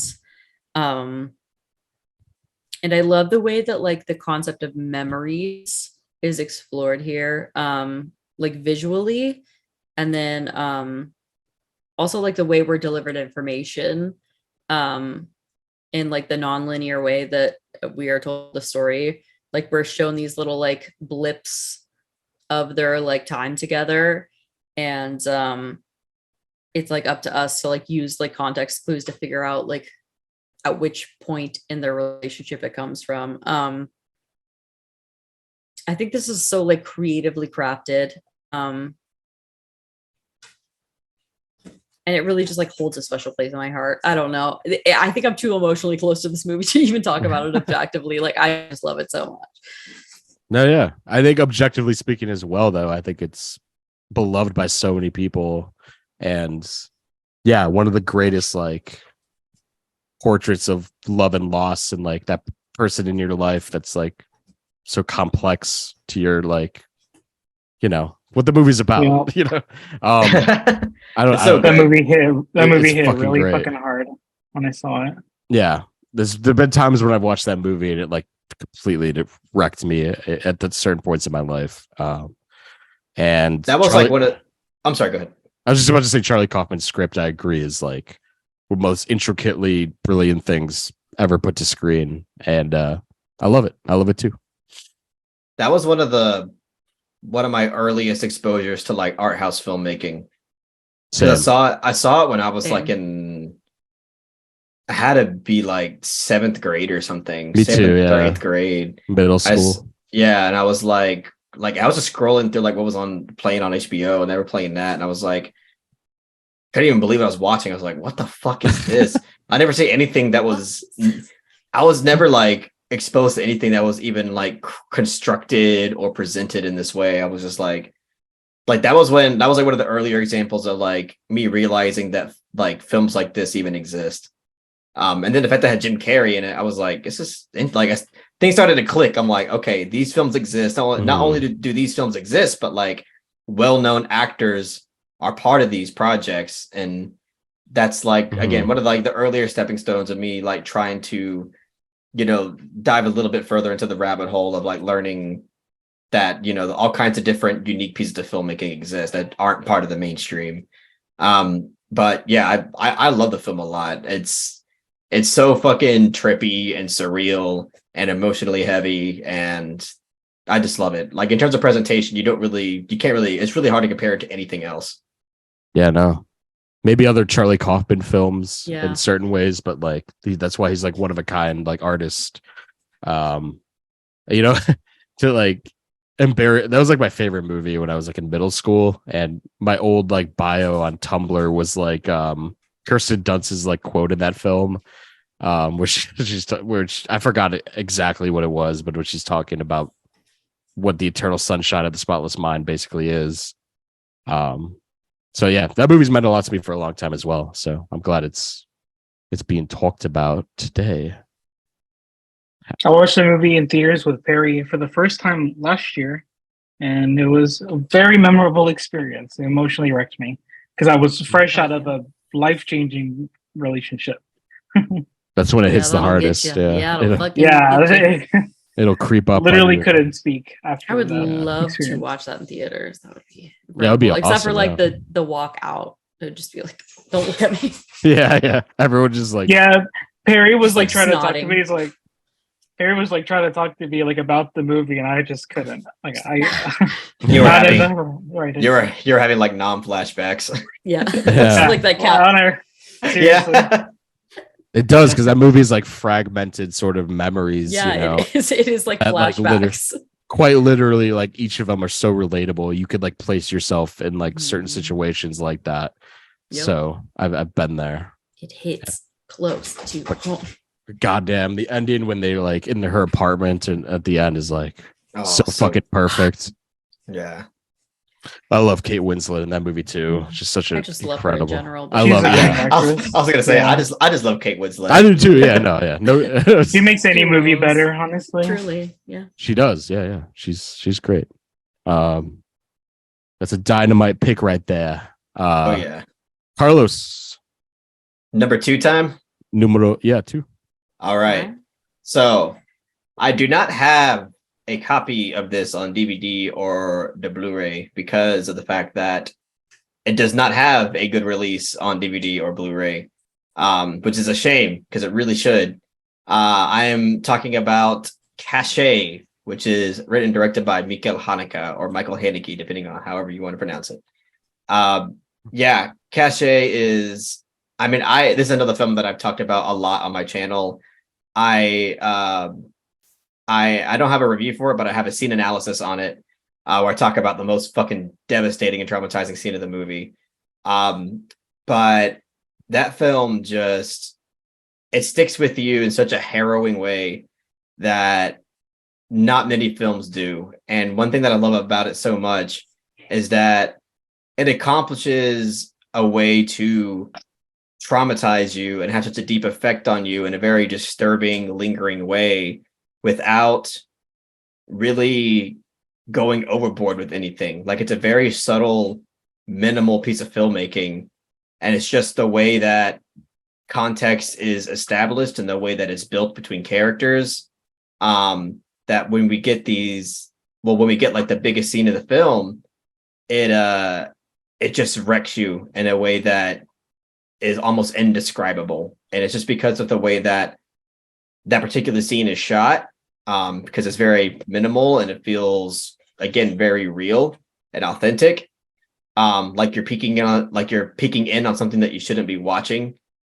And just the way that he builds context, the way that he explores class, the way that he explores racism, privilege, and the humanistic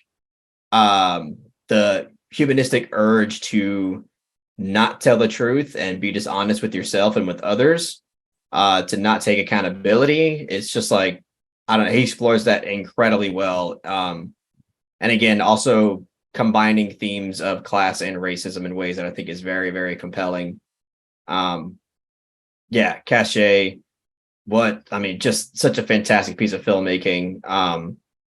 Again, there's a lot of like long stationary takes, but it has that minimal style that has such a good payoff with its presentation because it makes it feel so authentic and real. Julie Binoche is in the film. She's fantastic. And and the ending is just like, it's like that is how you go about shooting a very interpretive ending in a way that's really effective, in a way that just gets audiences thinking and discussing what the hell they just saw and what they think about what the ending shot actually means. Cache is my favorite Michael Haneke film, and I just love it to death. I love it in every single way. To me, it's perfect. It's a 10 out of 10 must-see masterpiece. Agree. Fantastic. Thank you. I sadly haven't seen it yet. Man, that's the only film today we're gonna talk about. And I think I haven't seen, but it's been so high on my list. I will get to it. It's probably in my top 25. Fucking adored Cache. Same. Yeah. It would have definitely been in my list, but I was like, I know it's gonna be on somebody else. Yeah, I know Carlos is gonna take it. So it's fine. Jake, you definitely need to get on it ASAP, dude. That's a film that film's gonna rock your fucking world, dude. I'm ready to get rocked, baby. Hell yeah. I love Mikel Haneke's movies. Huge fan. So I think it's because it's so hard to find. That's why I haven't watched it. Like I might have to go be a pirate, and grab it somewhere. That is true. I got a $3 DVD from like a random video store. Yeah, maybe I'll go hunt for it. But yeah, it's like I don't know where you'd watch it, so I'll Yeah. I'll go seek it out for sure. I think I rented it from my library the first time I watched it, actually. Ooh, I should go to the library. So that's always an option. Yeah, that's a good idea. The fucking library just has cachet. Yeah, they have the best movies, like the most obscure movies you can't They find do, anywhere yeah. else. Library has them. So I can just go to my local library and rent cachet. No, because Yeah. Georgia fucking doesn't have that shit. Probably. No, I mean if Missouri has it, like that's like the only place I could find the city I live in also. That's Libraries crazy. have obscure movies. Like I And remember happiness. Yeah. That's where I watched that. They have a movie lot too, of obscure from stuff. my library. And I Stand Alone by Gaspar Noé. Like they have the most That's- obscure shit. That's hard to find too. Damn. Mhm. Nice I'll go to height. Mo. If I you're like that struggling to color. find shit, go to your library. Yeah, fuck it. I'm going. Do it. I might go tomorrow. Yeah, I might find cash there. Cat in the Hat. Ash. Get that. I Better just than picture Cachet. cachet. You know, like in the library, they have all those like reading circles for kids, and like you see just cachets, like all the teachers just talking about. It's like in the kids section. Anyway, that's your number 2, right? Yep. Okay. I will go next. I believe this is going to start a train of other people talking about this movie because it's so on the nose, but it's like, how could I not pick it? Mulholland Drive by David Lynch is my pick for number 2. What hasn't been said at this point? You know, it's one of the greatest films I think of the century and maybe of all time.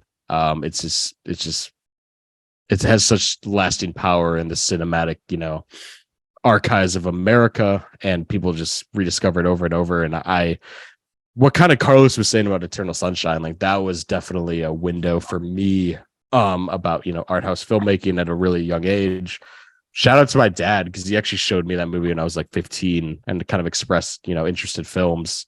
And that was like, ever since then has been like one of my favorite films ever made. And like having lived in Los Angeles, this movie really has taken on a new meaning and a new, you know, kind of extra layers of what Lynch was exploring in this film, you know, having been around this, you know, the culture of LA and, you know, what it's, you know, the pitfalls and the underbelly of it all. And I think like genuinely some of the most profoundly scary and like haunting moments ever captured on film in this movie. You know, people talk about the diner scene and the ending with, you know, in the apartment and everything. I think it's just David Lynch's, you know, it may not be, I mean, it is a lot of people's favorites, but you know, everyone has a different David Lynch that they go for. But if I'm like truly honest, like it has to be his masterpiece. It just like it's everything he's ever, you know, tried to achieve in one, you know, package that kind of transcended art house cinema and became like just a movie that other people, I've shown that movie to people that don't love art house cinema and they just absolutely took so much away from it. And I've taken so much away from this movie, having rewatched it over the years. Like every time I watch it, I get like a new perspective on what it means and what he's saying. And it's so interpretive. And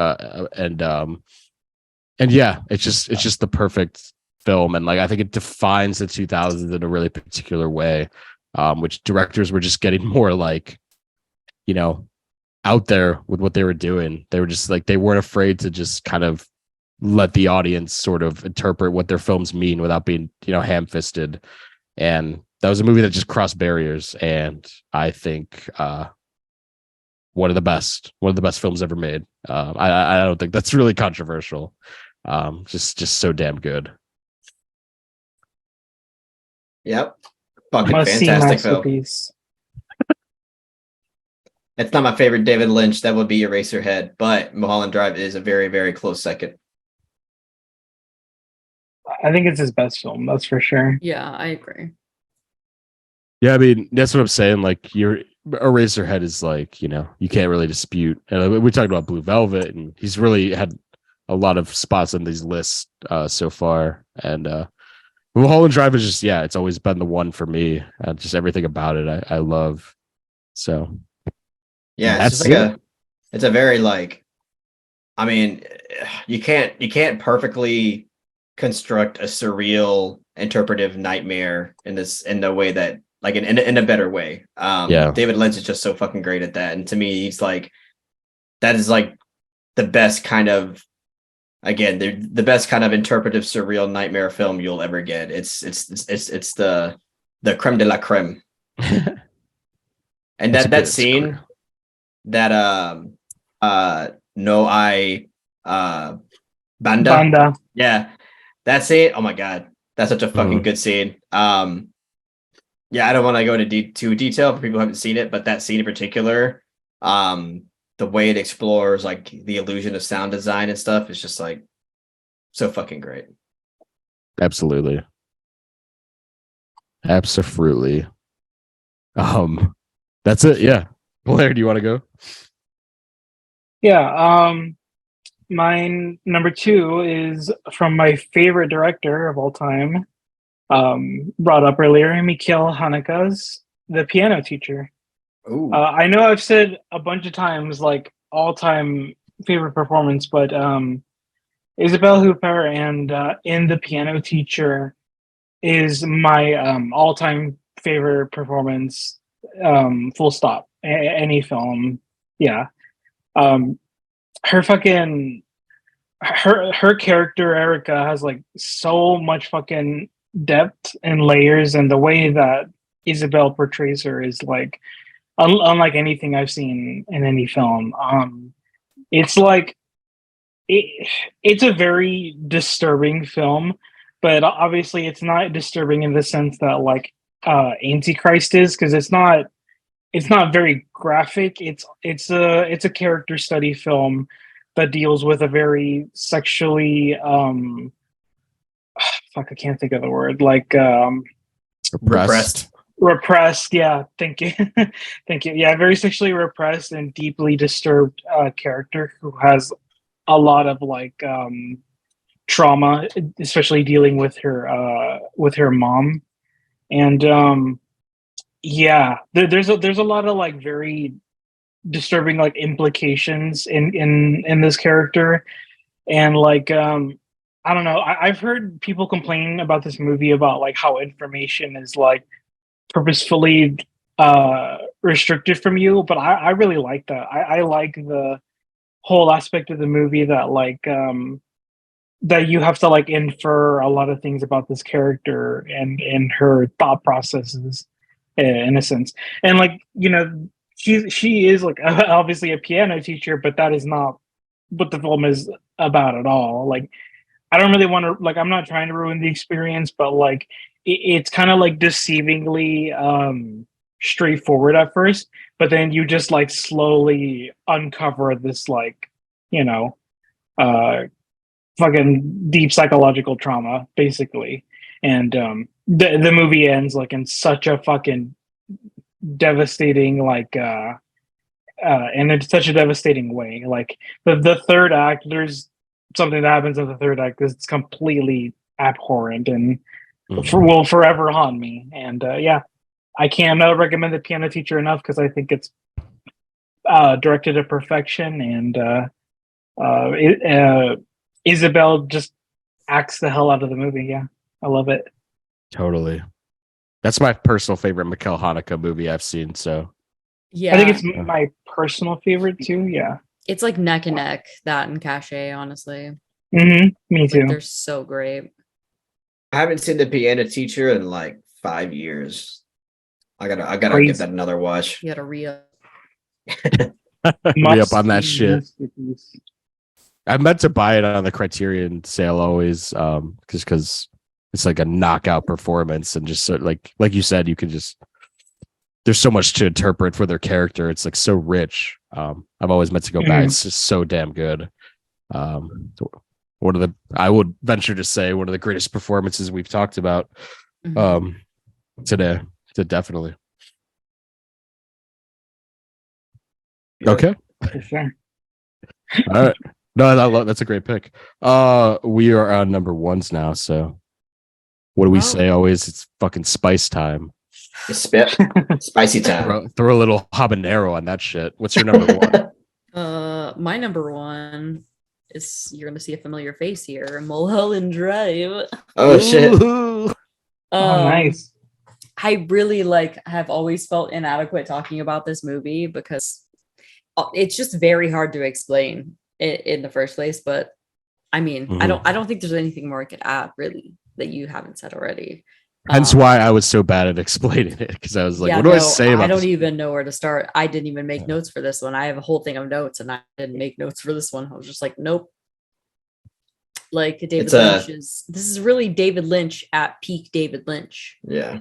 Like he's doing it's a fucking psychological nightmare jigsaw piece of basically exploring like a lot of the dastardly things of Hollywood and what that does to people's psyche in a way. Oh yeah. It's like the seedy underbelly of Hollywood and like the impacts that has on like the mind of people who actually get sucked into it. Yep.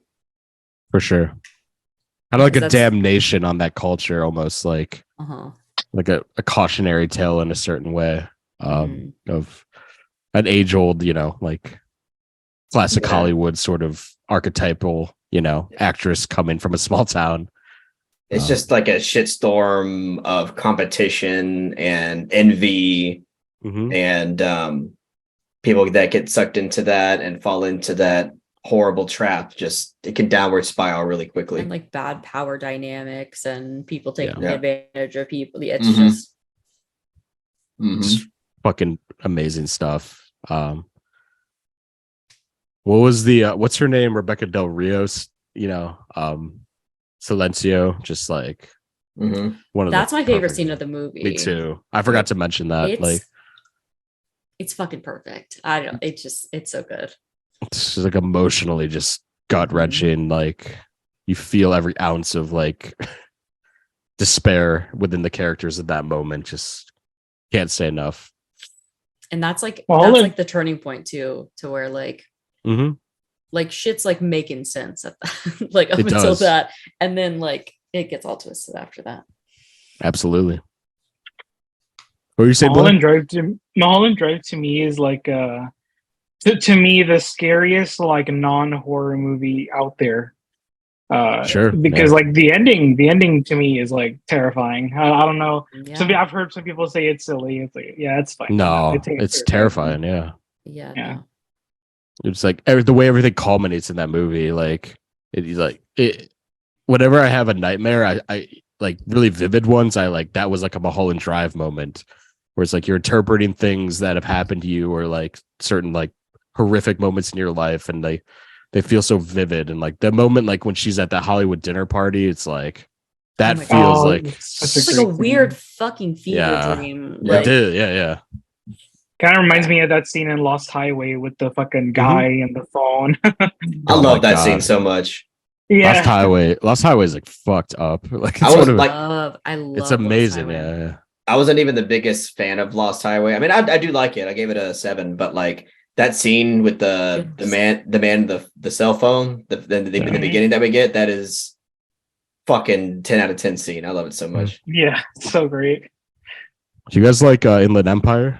I love Inland Empire. I wrote that down as a Me too.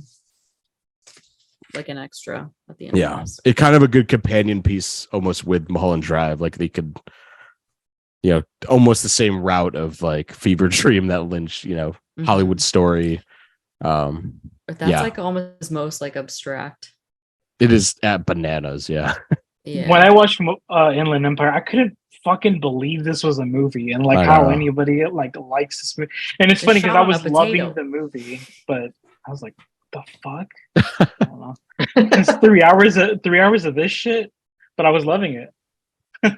I adore it so much. I saw that one in theaters like last year. I saw it in theaters too. Yeah, me too. Yeah, let's go. That got the most walkouts. I had like a David Lynch retrospective in college, and that by far got the most walkouts. I remember, like people were so over. like I can't handle this. But I actually get it, but like I love it. No, I adore it. Yeah, I was in for it. Anyhow, that makes the list. That's on the list because that's your number one film. So, Hell yeah. Carlos, I'm dying to know what's your number one. That wasn't sarcastic. I was genuine. Okay. All right. Number one film is There Will Be Blood. Written and directed by Parent Teachers Association.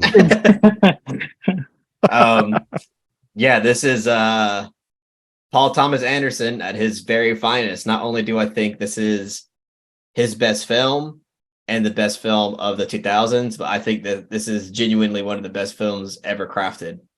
Like personally, I would put this like in a top 20 or top 25 objective best films ever made. That's how brilliant I think this film is.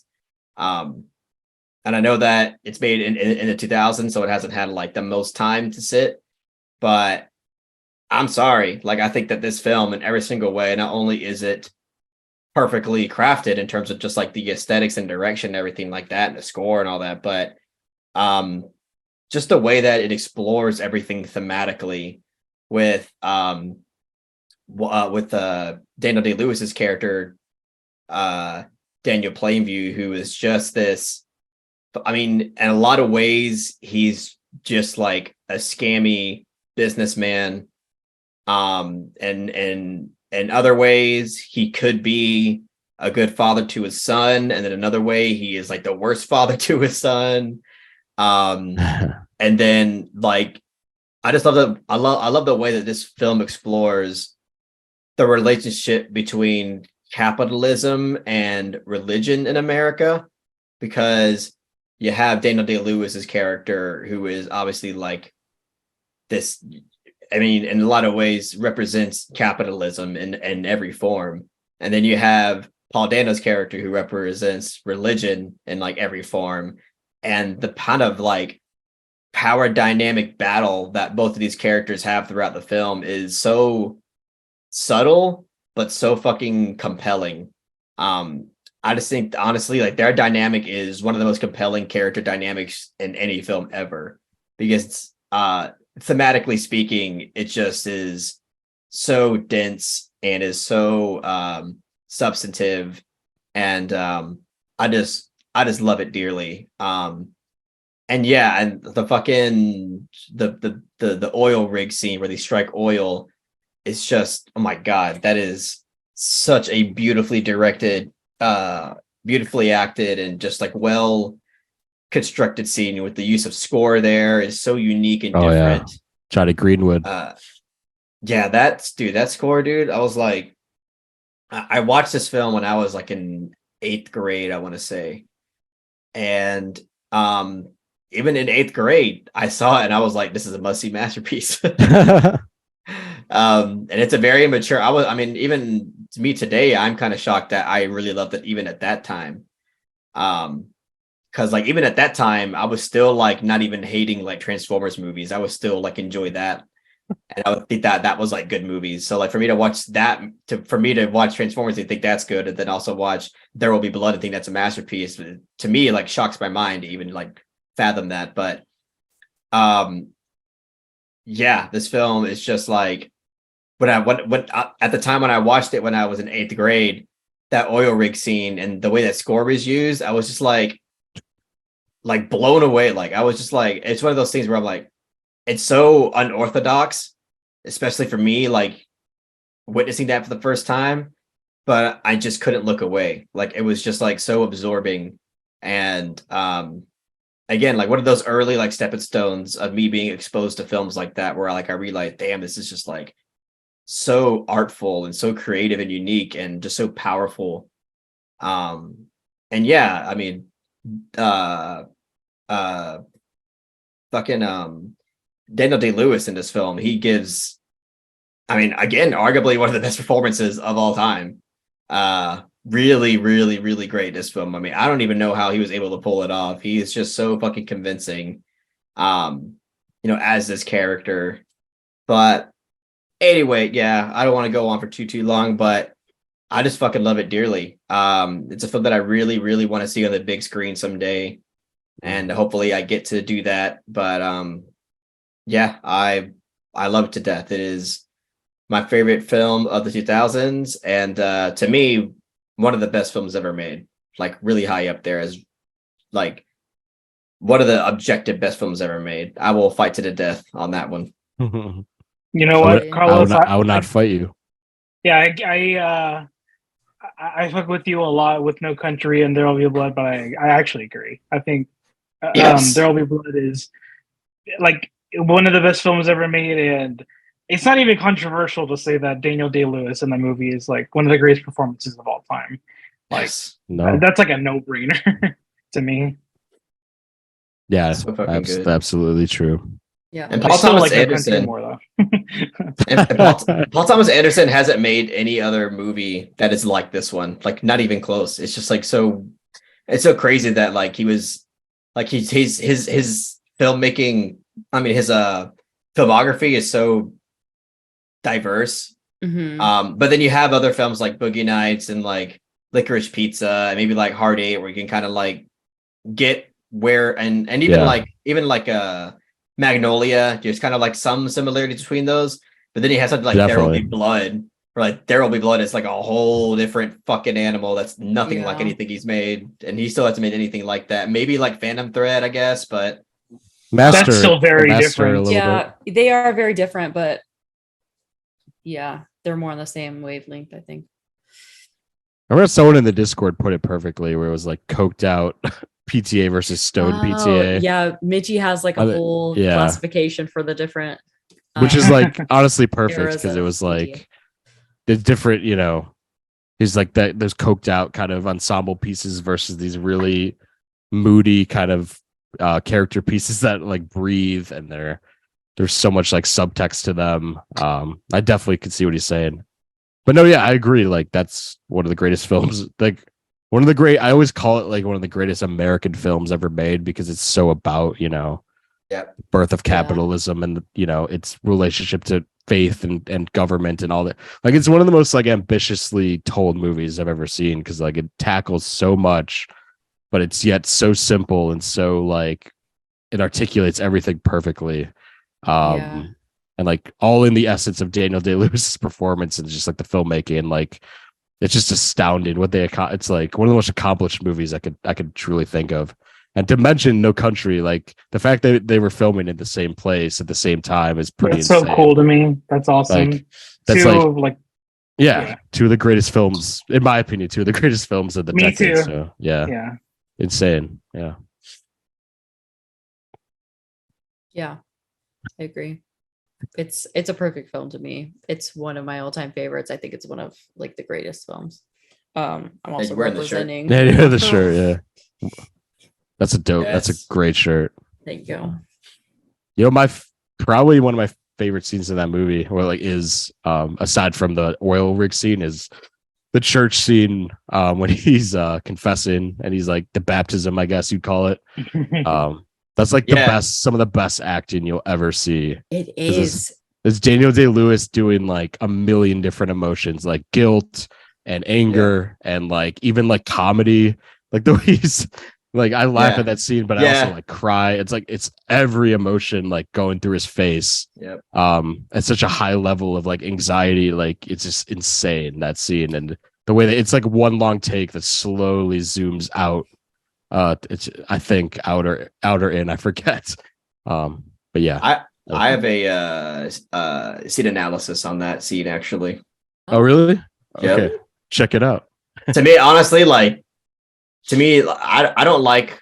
I mean, I'm not one to let's say, oh, my work is great, but that is like one video that I will stand by. To me, that is like the best video I've ever made. Still, all the other stuff I'm like, you can throw in the trash, but that one is good. Give me the blood, Lord.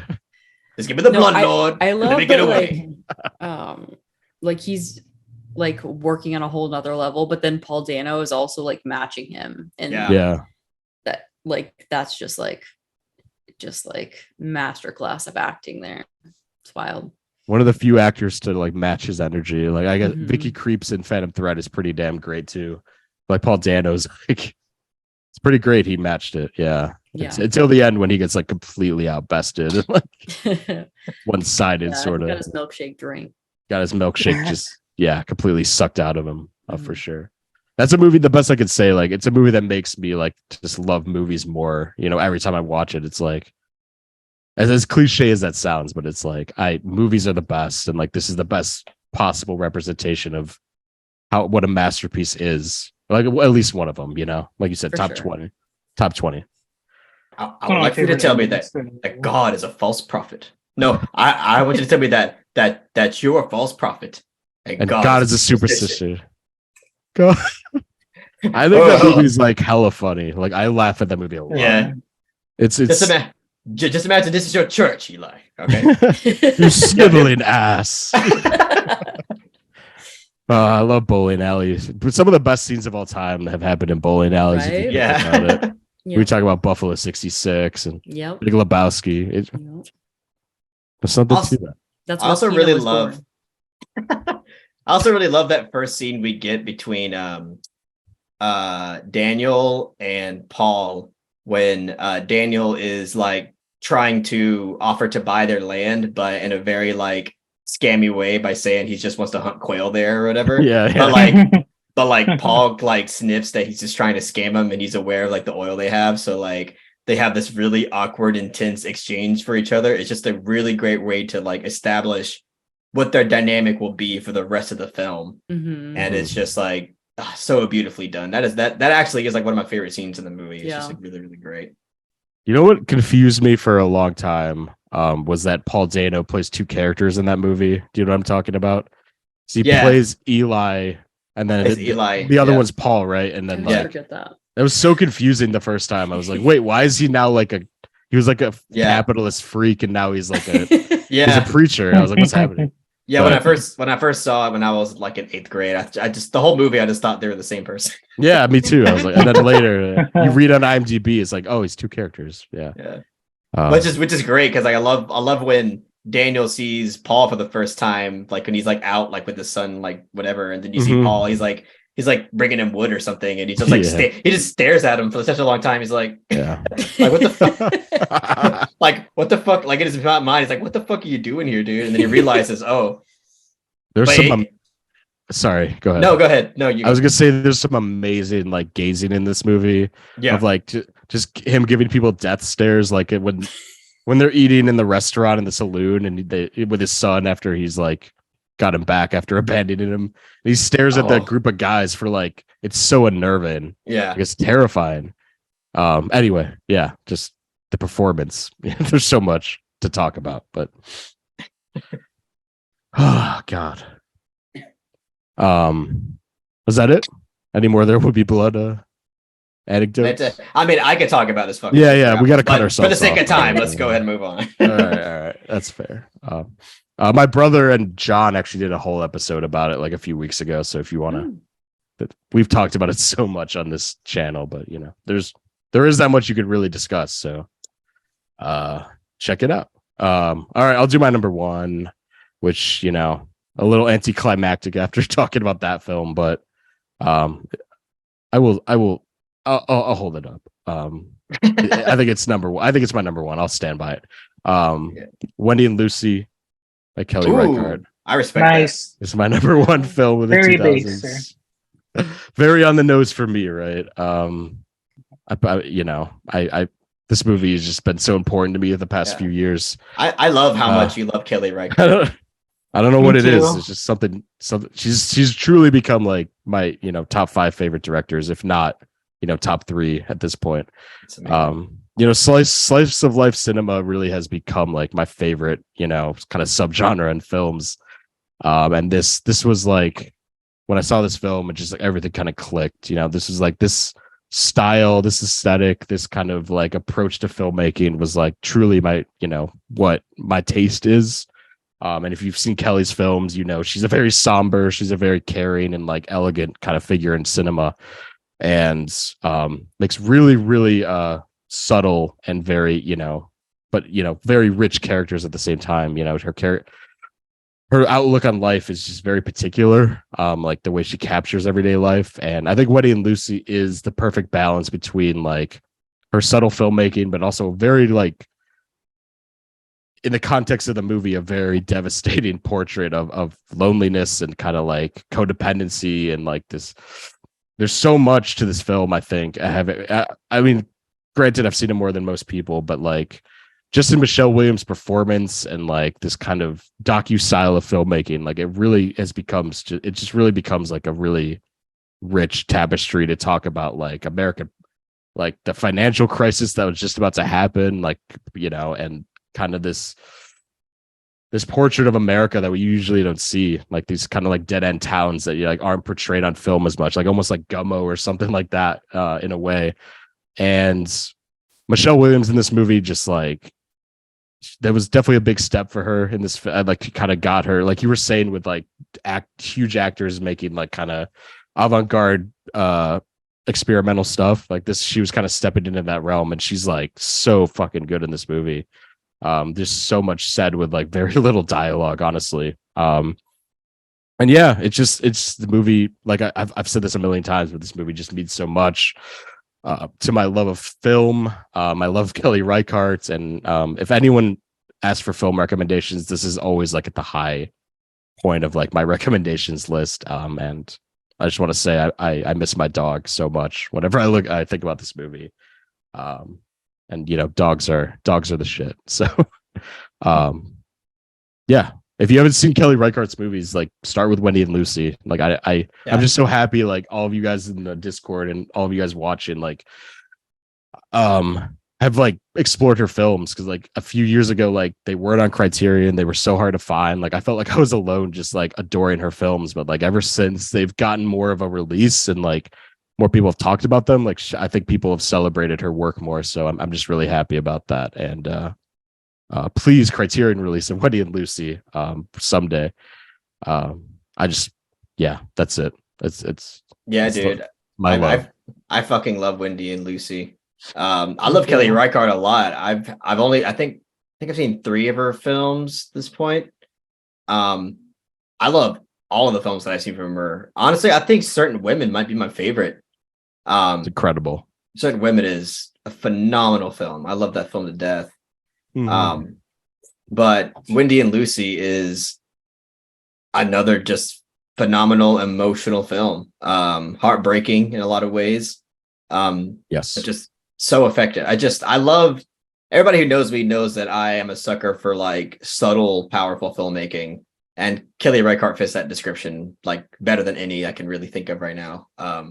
Very, very subtle with her approach to filmmaking, yet you just feel every ounce of weight that her films offer.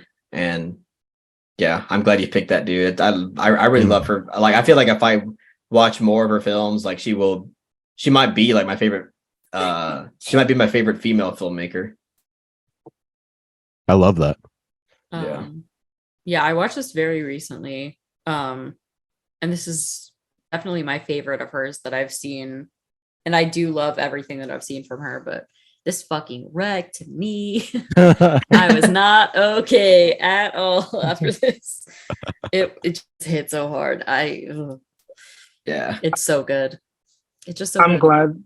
I'm glad that that Jake loves this movie so much and is bringing it up, because I just stumbled on this movie like during a pandemic, and honestly none of my friends, nobody in like the Discord had like even heard of this movie from what I understood.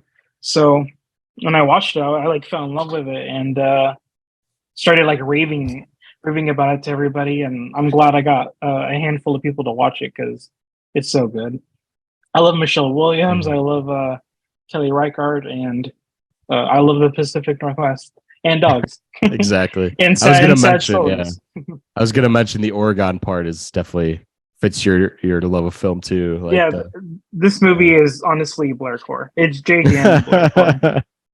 Yeah, I'm just so glad you guys all like her, because like she's such a deep cut. You know, you can't ask anyone on the street; they would have no idea who the hell I'm talking about. But you guys, you know, gave her a chance, so that's just great. Like she's honestly, like, again, she was so underground. Like when I discovered her, no one knew who the hell she was. So, yeah, as much as I could praise her name, I'll always bring her up on this podcast.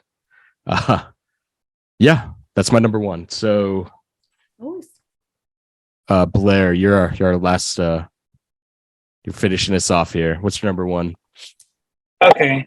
Well, since the movie it has been brought up, I won't linger on it too heavily. But my number one is "Dancer in the Dark" by Lars von Trier. Yes. So on it. Okay, so it's interesting because Lars von Trier, don't give a shit about him as a person, but his films I fucking adore. And Bjork herself, she's probably my favorite musical artist of all time. I fucking adore her music. And I remember like I'd heard about Dancer for a long fucking time, didn't know anything about it. And then, fucking watching it automatically became one of my favorite things ever because once No, damn it.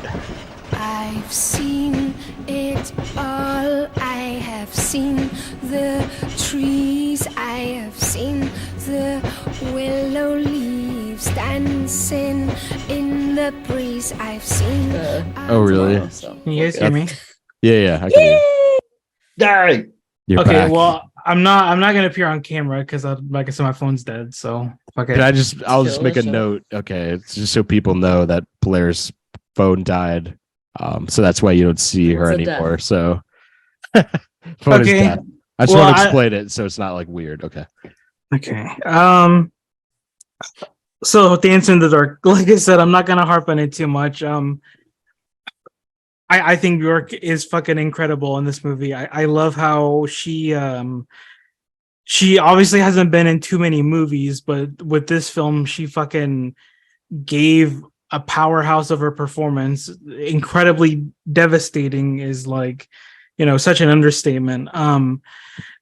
Even though this movie literally is like almost nonstop misery, I do think like those musical sequences are like so crucial for her character because like those are her, reliefs of like fucking reality and her escape. And honestly, I do think that's like pretty beautiful how like in the midst of all this fucking horror in her life, she can have this like break and escape and daydreaming like her life as like this musical, like Hollywood musical. And I think that like because she's so selfless in the fact that like she wants to like get this surgery money for her kid is like genuinely like, really beautiful. And yeah, I love her character so much because of how selfless she is and everything she has to endure. I don't know, kind of makes her like this like I don't know if this is the right word, but like martyr figure. And obviously like the way this kind of like small town shit is like presented in the film, kind of reminiscent of Dogville, and how like everybody turns on her is kind of like a critique of like the American dream. And lastly, I'll just say that I love the way this film is presented. It literally looks like fucking shit, but that's kind of the point. Dogma 95 is Love it. a really interesting movement. I love this movie. It's fucking brilliant. I don't care what anybody says. It's a contender for my favorite film of all time, honestly. Yeah. I mean, I'm with you, It's in my top 5, so. Oh, nice. Everything I mean, I love what you said about the martyrdom of her character is such a great way to put it, because it's like, which is something Von Trier does a lot, but like in Dancer in the Dark, it really feels ground level in a way, not as abstract as Dogville, which I love Dogville, but like the Dogma 95 makes it feel like you're watching like a documentary of like his sensibilities and her journey as a character. It's really fucking insane that it exists. Honestly, I just love it too. So I'm glad to hear that. I'm glad to hear there's like people who love this movie as well, because I know some people are either underwhelmed or fucking despise this movie. Shout out to Tommy. Yeah. right, yeah. No, I love Tommy. Besides this bad take. Just joking. I love him in spite of this. It's definitely not a movie that you could be like in between about, though. You know, like Yeah. I mean, maybe I see. Carlos. I know you might be, but like, No, I like it. I think that's rare. Well, like if you're just like, I feel like a lot of people are like masterpiece or like horrid, you know, Mhm. and but yeah. No, I think it's. I mean, I'll say it's a great movie. I think I'd give it like a soft 8. So Got you. Okay. yeah. Yeah, it's making the list. I'm psyched for that. Me too. Ew, yeah. Anyway, so let's do the thing. Let's do the top 10 of the Oh, 2000s. Let's do it. Yeah. It's gonna be a hot button issue. It 'cause- actually be my easier than we think because It's because we gonna be agree tricky. so much on this. That's No, list. true. Yeah. but there's just so many movies. I think That's it's gonna true. kick- yeah, We're we're gonna- gonna try to shove them all in. There. Yeah, That's we're the gonna agree on problem, too yeah. much. That's the thing. That's yeah, the you're thing. right. Yeah. I'm like looking at it. It's like I want to star all of them at you know at a certain point, but I think this just might be my opinion, but we have 3 Von Trier films that we mentioned. I think we have to only do 2 if that's fair. You know, I think All that's right. totally fair. Yeah, that's I, totally even, fair. I even like would understand doing 1. Me to be too. honest. I would too, but Yeah. like I feel like people might be upset because Dancer in the Dark makes it automatically, and like Yeah, I would hate to shut Oh, out I anti. see. You know what We I mean? yeah. No, we can. I guess we. I Can mean- cross that bridge when it comes. Yeah. Do you want to go through the films and then figure it out? Yeah. Okay, let's do that. I have a bunch of honorables too that I kind of want to talk about after that. Yeah, really I have a list quickly, of them. There's too Just many. fire out, but it's really like, do we want to add more to this next? No, I mean, no, that's what I'm saying. At this but hour. I'm just saying Shrek is right there, so we can't. Hey ignore now, it. Deserves you're to an be all-star. mentioned. Stop coming and they don't stop coming and they don't stop. I Coming. don't stop coming and they don't stop coming. I feel like this brain rot kind of caters to Shrek, so maybe it might just get on there. You Yeah. never know. I'm literally thinking of the It gets hard, but your video head gets dumb. where they replaced the dog doing the fucking trials with the Shrek. You guys my know what the God, fuck I'm talking yeah, about? I know what you're talking about. That's Yeah. fuck. literally on my mind right now. Oh My dog yeah. is scratching at the door. All right. Let's do this. We'll go through Kaylan's first. God damn, I could star all 5 of these movies. Mulholland Drive automatically makes it in. Irreversible. Oh, I say yes. God, God, I this is, say yes to. I do too. I'll say yes too. God, I don't. In the Mood for Love. How could you say that's like not one of the best? But like I It don't know if I could seems say. like- I mean, I think in comparison with some that we have, I don't know. Put an asterisk. All right. I mean, it's like it's just so good. Yeah. The next one, Antichrist. It's like Antichrist versus Dogville. So which one do you guys want? We'll just put Antichrist because Dogville didn't even make my list. So All right. So that's for sure gonna be on there. You think? I think that's no, you fair. can put a star. I mean, there's a lot of things to go through. Just put a star. Asterix. Put a star. Uh-huh. I'll asterisk it. Put a star. Eternal Sunshine. Asterix or no, or just a flat no. I love that movie so much. Personally, probably not. Even though I do. Love it. Yeah. I do love it. I'll probably say no. I think it's I like love it's just a very personal movie, so I totally understand it. No, but like Like, totally could be on like the top 20. You know, like Yeah. it's loved by many. I guess that's a no then, unfortunately. But Yeah. that makes sense. all right. Carlos's list. There Will Be Blood obviously makes it. Inglourious Bastards. I would say I'm like halfway to a yes. No. Yeah, I didn't have hope for that one making anything. I'm not all the way there. It shouldn't. I don't think it's like. It don't like it doesn't deserve it, but I think it's like.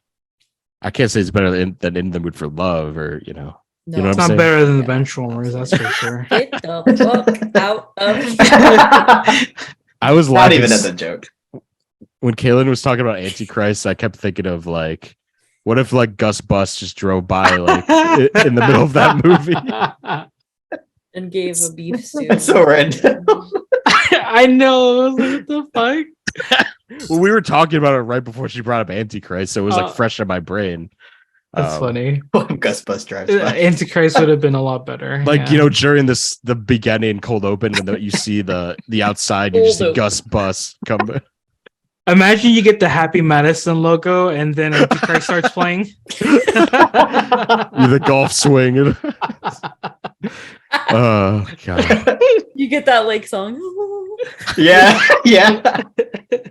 The Happy Madison logo is in black and white though. Mhm. Exactly. It's So a you slow guys know motion what golf swing. you know where I'm Yeah. coming from with that one. Terrific. Perfect. It's not the guy, it's Lars von Trier. Terrific. Yeah. Terrific.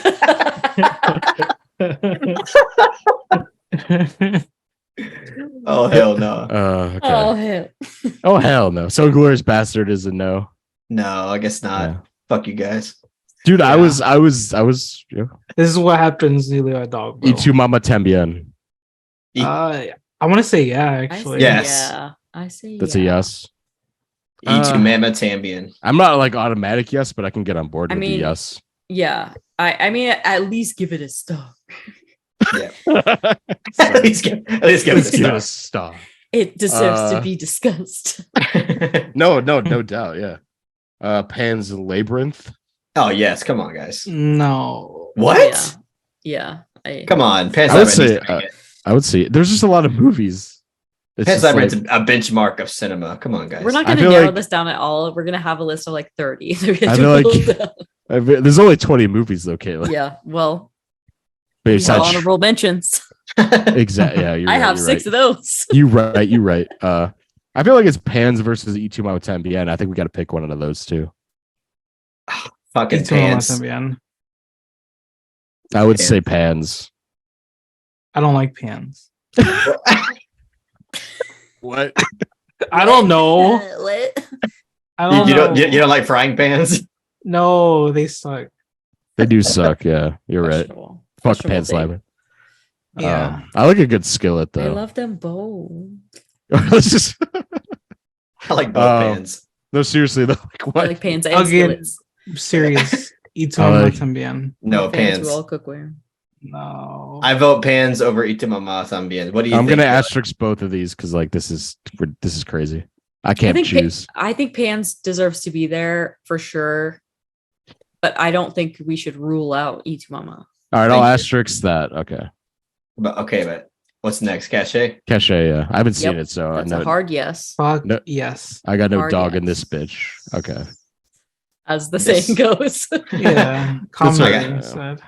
I got no bitch in this dog. Sorry, that's just that got to me. Punch Drunk Love. Yes. Yes. Yeah. Oh yes, thank God. I thought you guys were like, no, there will No, be can't. dogs already there. I will never go against Punch Drunk Love. No, I love it. The only reason I would be hesitant is just like having multiples. That's true. There were two. I think is good. We had two Coen Brothers movies last time. Remember? Okay. That's true. It's all right. It's all right. Yes. Put a star Uh, for now. I'll put a star. I think it makes it because the rest of the movies, Mulholland Drive automatically makes it for me because of Kaylan's pick. Wendy and Lucy automatically makes it. Dancer in the Dark automatically makes it because of Blair. And Crouching Tiger doesn't make it because none of you guys have seen it. So Oh yeah. I feel like you guys got to give me Punch Drunk Love there. I think that's only fair. That's true. Yeah. Fuck it. Yeah. I mean, yeah, I'm fine. Thank you very much. Blair's List is tough because I would star all of 5 of these movies personally. Old Boy. I mean, I'd Old say yes, of course, Boy. but I do love the old boy. Let me read Wait. the rest, the other 4, because like maybe we could do process of like, Elimination. yeah, but Yeah. because like 4 months, 3 weeks, 2 days, No Country and Piano Teacher are the other 4. Ooh. I do think No that's Country fucking deserves tough. to be there. I do too. Which I one? think No Country. No Country. I think No Country and 4 months would be my God, dude. yeah, I What was honestly it? kind of agree. What was it? 4 months? I would Old say Boy. I love piano teacher. I would Old Boy. put 4 months.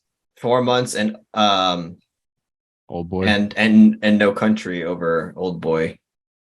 Yeah, I mean, I agree. I think I agree. Yeah. I just want I honestly just want Park just to be on the list, but I guess I could know. agree. I with knew that one was going to be the hardest to fight for, so Piano Teacher is a no-go, or I would say yeah. I'd say yes to all four, but I'm just trying to like. Well, we Yeah. have it's either Cachet or Piano Teacher. Yeah, I Ooh, guess that's a good Wait, we don't have point, to do yeah. that. We don't have to be either or, right? We don't have to, but We're gonna have like duplicates of 3 different directors if we Yeah, do you're that, right. you know. I mean, we got to start whittling down. Yeah. let's. What's like the automatic yes? Like 4 months, 3 weeks, 2 days. I think No Country is the automatic yes. Even you really? I mean, I know it's not for me because I would put 4 months. I over know, No Country. I Well, I'm agree saying, with like, what's you, your even though automatic? I'm like the least hot on that one, I think, but I think it deserves to be there. Yeah. Oh Like, yeah, if No Country. Like if I'm trying to be fair as possible, I think No Country probably Alright. deserves My to be there. objective. I agree with that. I agree. And Piano Teacher and Old Boy are no-goes then. I guess And not. then- That's tough. I mean, I was on board with that. I got to count these after this too, so we can hold off on those. I'll asterisk those. But 4 months is a yes or no. I say forget. yes to that because I mean I think that's a Of masterpiece. course, I absolutely say I think, yes. yeah. All right. Cool. Okay, let me give me a brief moment to count these. 1, 2, 3, 4.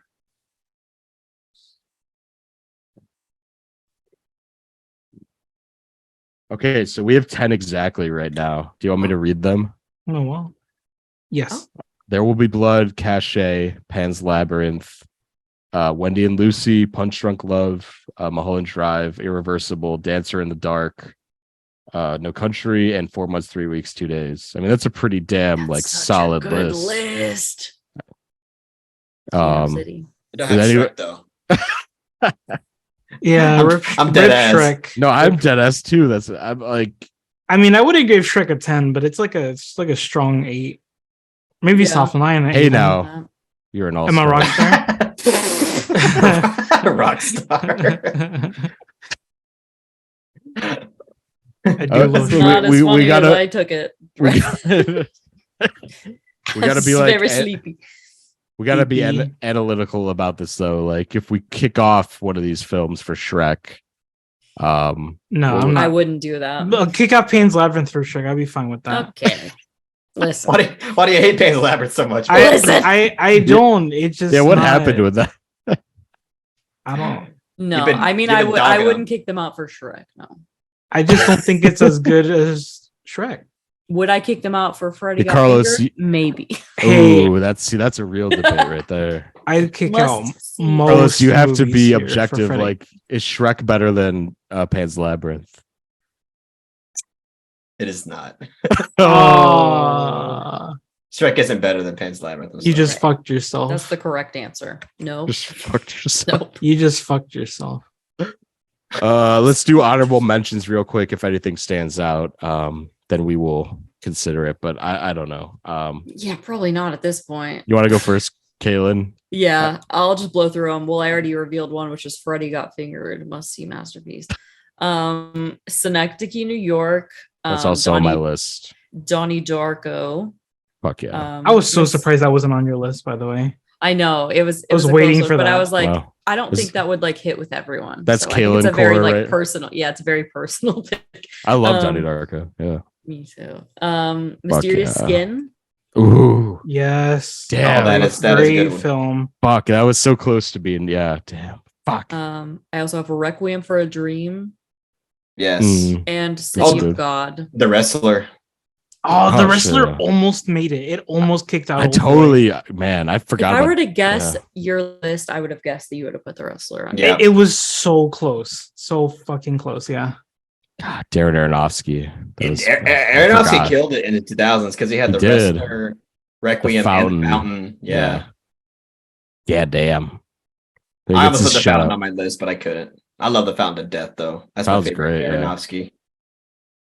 The only ones I'll say are In Bruges, The Departed, Spirited Away, and Ratatouille.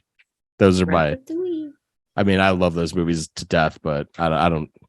The only one I would like highly consider, honestly, is The Departed, because like The Departed is great. Yeah, The I think Departed's that- fucking just so good. In my opinion, I think it's like top tier Scorsese, but for sure. not a lot of people agree with that.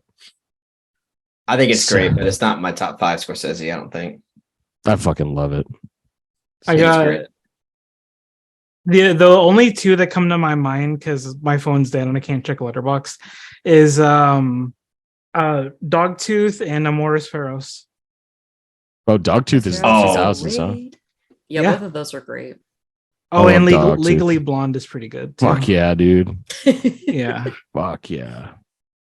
I put Mean Girls on my list too. Yeah, Mean Girls is fucks. great. Yeah. What about let me see. The Dark Knight. Elf. Memories of Murder. Oh, Amazing. It's a great film. That is a Amazing great movie. movie. It's a great movie. It's never been my favorite Bog movie. Like Mother and Parasite are. Yeah, Yeah. same. Yeah. I like Mother more. Oh. Mother's a 2009 movie. I still haven't seen Mother. Mother's so good. Oh my god. I need And to they get on give- that. God. And I give 3 more shout outs and I'll be done. Yeah, go ahead. Oh, School of Cock. Yes, School of Cock, dude. Yes. We just Almo- put that on. Like, why not? Let's put that on. Yeah, It is kick great. Pants Lambert. I don't give a shit. Why is that? Why is Pants Lambert on chopping Why block? do you hate That's Pants become the Lambert? enemy I don't. of Dude. I don't I think I gave Pants Labyrinth a 10 when I watched it. Wait, what? I mean, it's What's a going on? it's a Who's 9 picking on me? now. I've never No, heard a no, no, bad no. word about Pan's Labyrinth till now. No. Fuck Pants Lambert. Okay, wait, Replace it wait. with School of No, no, Rock. no. Who gives a shit? School I- of Cock. I love Pan's Labyrinth. There's just a lot more 2000s movies. No, I love more. I understand. Yeah. I would Okay. even put, now that we brought up Mother, like I think that's better than Pan's Labyrinth. But Almost Famous, I think, is a great Ah. movie. Oh yeah. dude, I just rewatched that. That movie's It's so really good. I need to rewatch it. It's been a long time. It's made me cry. I love it. And lastly, the Kill Bills. Kill Bill Ooh, yeah. is one of my, like, both films are best Tarantino or favorite Tarantino. That's for top me. tier For me. tortellini. Yeah. Yeah. We also got Signs. What about that, guys? And So, you no, don't want to no. open up this can of worms. We can't do any Shyamalan talk. I'm sorry. I'm gonna pull a cousin Greg. No comment. No comment. I'm not familiar with that IP. You don't have to say no comment. Just don't say anything. If it has to be said, so it is. So So it be. You ever seen the movie Sky High? Yeah. My Cousin Hero Greg- Academia. Cousin yeah. Greg's in that movie. Is What? he really? Is he? Yeah, he's the Yeah. kid that like glows in the dark. I think that was after my time. Greg the Egg. Greg the Egg. Yeah. He's the cringe guy in Zola. Oh yeah, he's so funny in Yeah, Zola. I do remember him from Solo. Oh, that is him, isn't Yeah. it? like that Mhm. girl's boyfriend or whatever. Ugh. Yeah. What about Amores Incredibles. Perros? I think we should really think about that. I said Amoris Perros. I've never seen Just Amores mention. Perros. What? Yeah, you It's haven't great. seen it. You haven't seen Great, it. fantastic. I know you don't like him, Jake, but that's the one you got to see from him. That's incredible. It's his best movie. I agree. I mean, I haven't seen it, but I can tell it. I can tell it's like the one movie that I'll like. You don't like I agree. Birdman? You don't like Birdman's Birdman? pretty good. Yeah. I love him. Damn, Birdman's a masterpiece. I feel bad. I should apologize to Cynic publicly critic. because we got into like a bad argument about The Revenant. I remember Really? that. Yeah. Yeah. Well, because like I don't know. I was being a dick though. I was like, oh, that movie's kind of stupid. He just gave me what the That's fuck so is- funny. But and then I kind of played it off, and I was like, but I was like genuinely not. I wasn't trying to be a dick. I was just like, it's not for me. But then he got kind of hot, and it You kind of just- spiraled. You just happened to like talk about like his favorite, like one of his favorite movies. Yeah, all one of time. his favorite fucking movies. Is it really? That's Yeah. great. Yeah. I really don't. that's crazy, man. I'm still attacking him. Yeah. I know. The attack continues. Oh man, I'm surprised Carlos didn't mention an adaptation. Oh, it's a great Oh, movie. Oh, yeah, I would have guessed you would have. Adaptation. I just would pay it. Out of everything that everybody like y'all said, I would put Pan's Labyrinth above it though. Hmm. Yeah. Even like Memories of Murder, I would. I It's haven't just a seen hot it. I take. don't know. Was like Spirited Away? Are we like no one wants to fight for I that? haven't seen Spirited Away. You got to see the Spirited Away. Spirited Away is fantastic. It's an obvious but pick, but like it's I'm- you know. Pan's Labyrinth- I would agree that it deserves to be there just because of how like highly regarded it is. Nobody's mentioned The Pianist, but I haven't seen it. I haven't seen it either. I just Oh, been I'm saying saying hell. stupid shit all the Zodiac by Yeah, David he's Fincher. I love that movie. Oh yeah, that's really good. Fantastic Elephant. Mr. Oh yeah. Oh yeah. Shit. Fantastic Yeah. Mr. Fox is great. Yeah. I was gonna say Fantastic Mr. Fox is Huh? a Life movie I Aquatic. love. Yeah, I like Yeah. that one. I'm just That's kidding. my favorite. No, it's a great movie. my Yeah, favorite.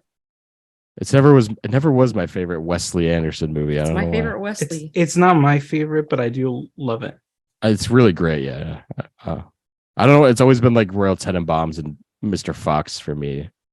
I'm Oh, all- Fox is high for me. unironically, Spider-Man 2. I fucking love Spider-Man 2. dude, you know, I would put it in like my top 5, but I was kind of too scared to do it. I would have backed you up.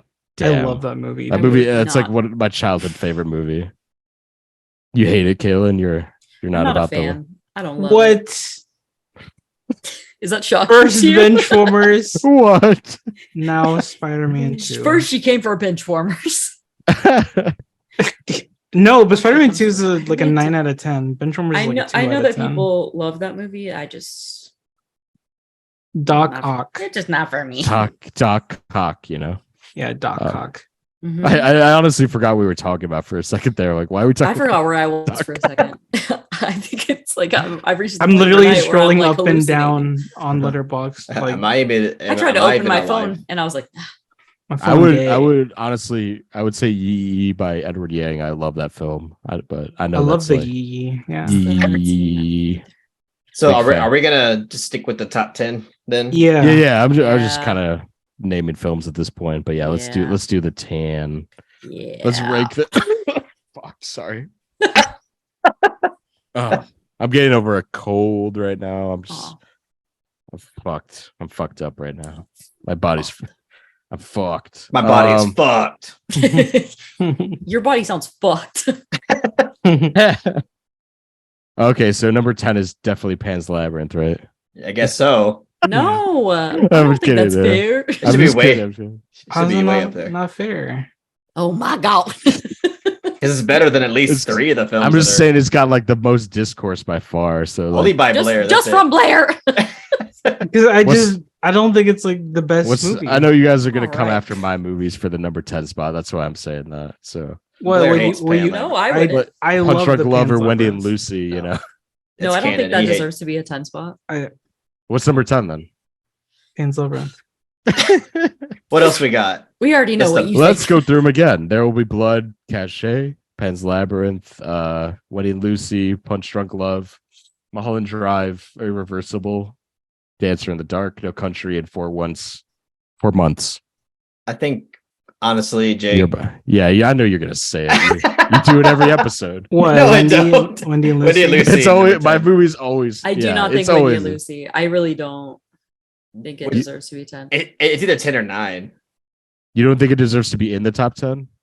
No. I don't think it deserves to be that low. I think it like I'm fine with putting Punch Drunk Love there if that's what you were gonna say, Carlos. Or are you gonna No, say Wendy and Lucy? I was gonna say Wendy and Lucy. Yeah. Because Well, there's no other movie in the list that I would put Wendy and Lucy above. Mm. I think I would put it above Punch Drunk Love. Oh well, I So would put. Maybe it's I like actually recency like them biased because I personally. just watched it, but What did you say, Blair? I would put Punch Drunk Love over Wendy and Lucy. I mean, that's What? fine. Those are two like my favorite movies. So I would put Wendy and Lucy above Dancer in the Dark, but that's just me. Oh my god. Ooh. I This was is actually this is thinking getting. Dancer. You Might give me be- shit for. What if we change it up Labyrinth. and we start like from the top to bottom? Like, what's Okay. the best movies? There'll be blood is number. There'll one. be just give it. To There'll the be blood. movie. Yeah, that's fine. That's Okay, fine. fine. I was gonna say Mulholland Drive, maybe, but Yeah, I Mulholland think Drive should be number 2. I think it's between the two that of them, that made and I'm your number totally one. fine doing Yeah, There Will Be Blood. Yeah. that made your number one and my number 2. But Yeah. I don't care. There will be bloods. You know, Yeah, it deserves to be. what can I That's fine. say? You know, there will be bloods number 1, then Mulholland Drive 2, right? Uh-huh, Yes. Yeah. That we're good with that. Okay. Number three. What is next? Pan's Labyrinth. Shrek.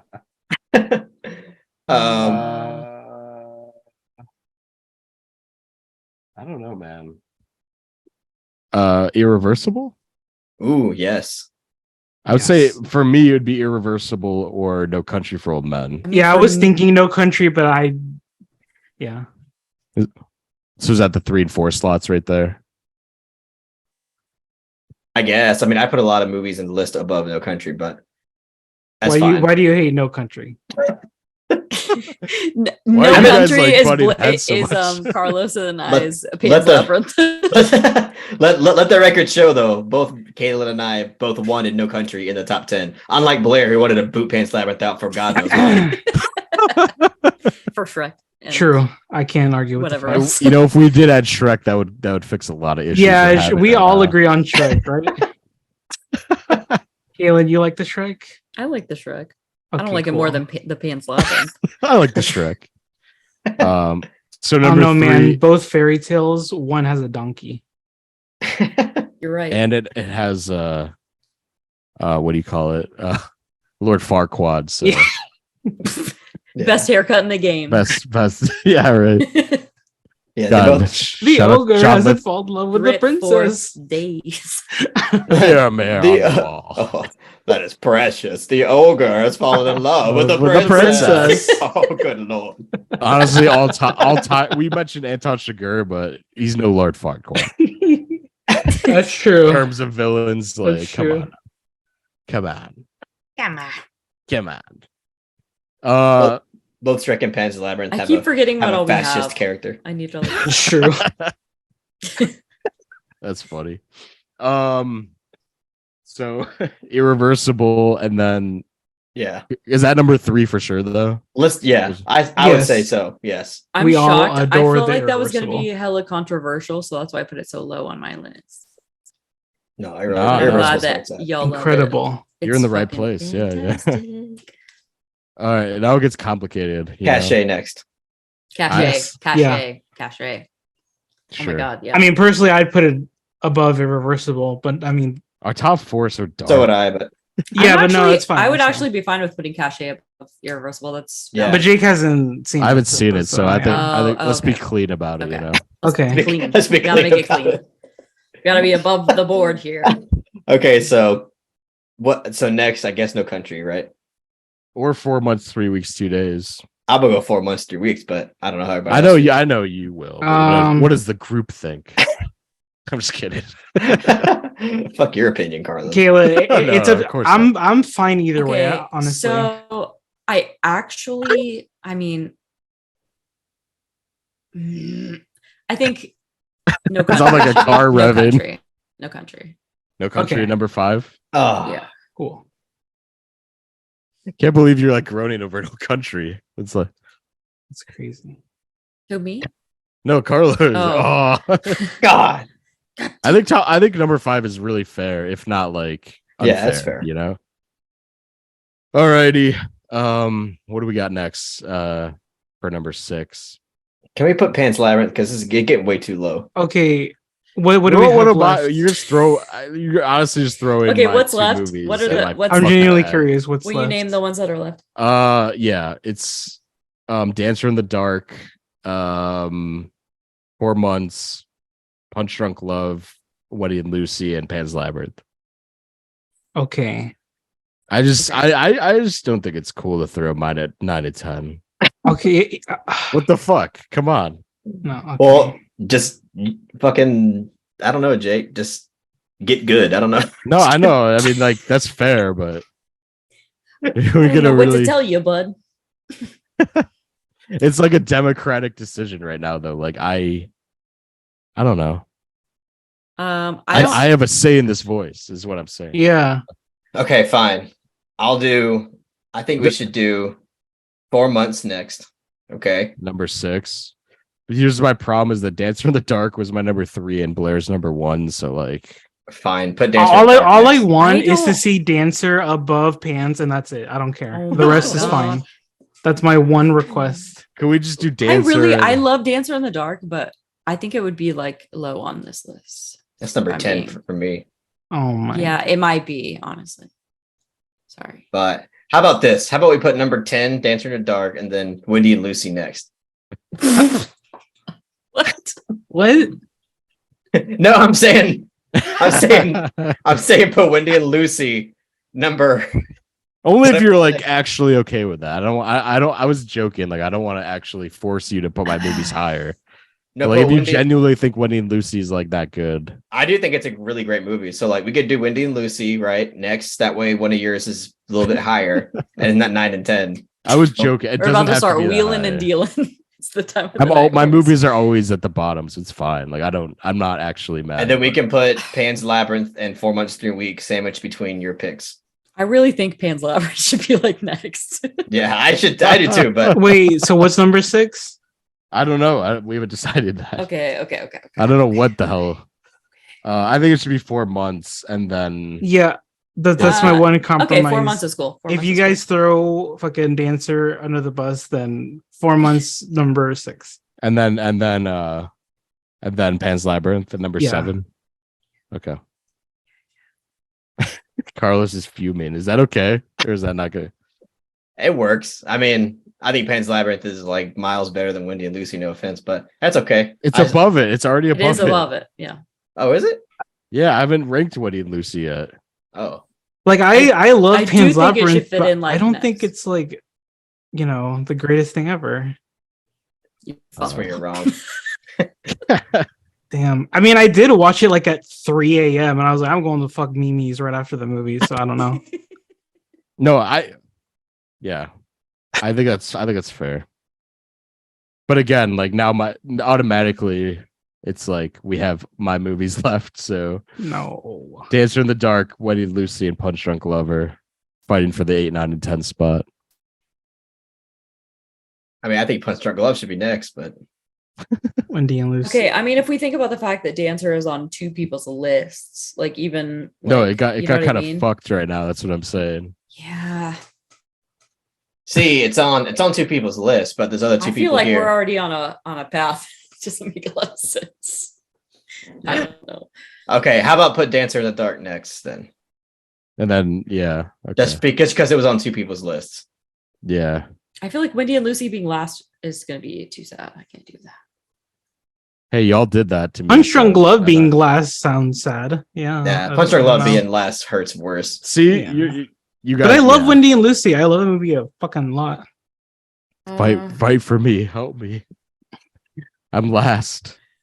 It's those 2 left, so whatever, Which one do you love more?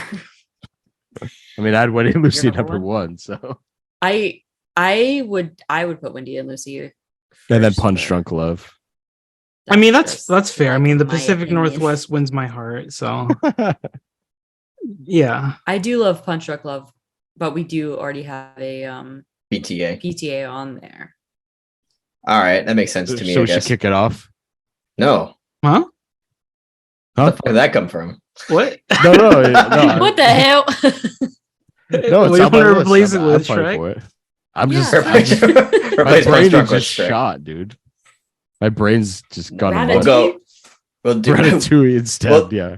We'll do Wendy and Lucy number 9, and then Punch Drunk Love number 10. Yes, that's what I wrote down. Okay. I remember I watched Ratatouille Yeah. and Pan's Labyrinth like really close to each other.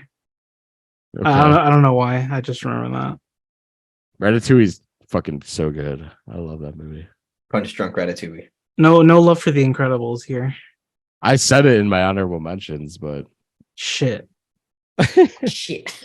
that's why I'm kind of like I'm a little like I feel like we fucked over the animated movies a lot, but Yeah, we just fucked It's not my ourselves. bag, baby. Just fucked Ah. ourselves.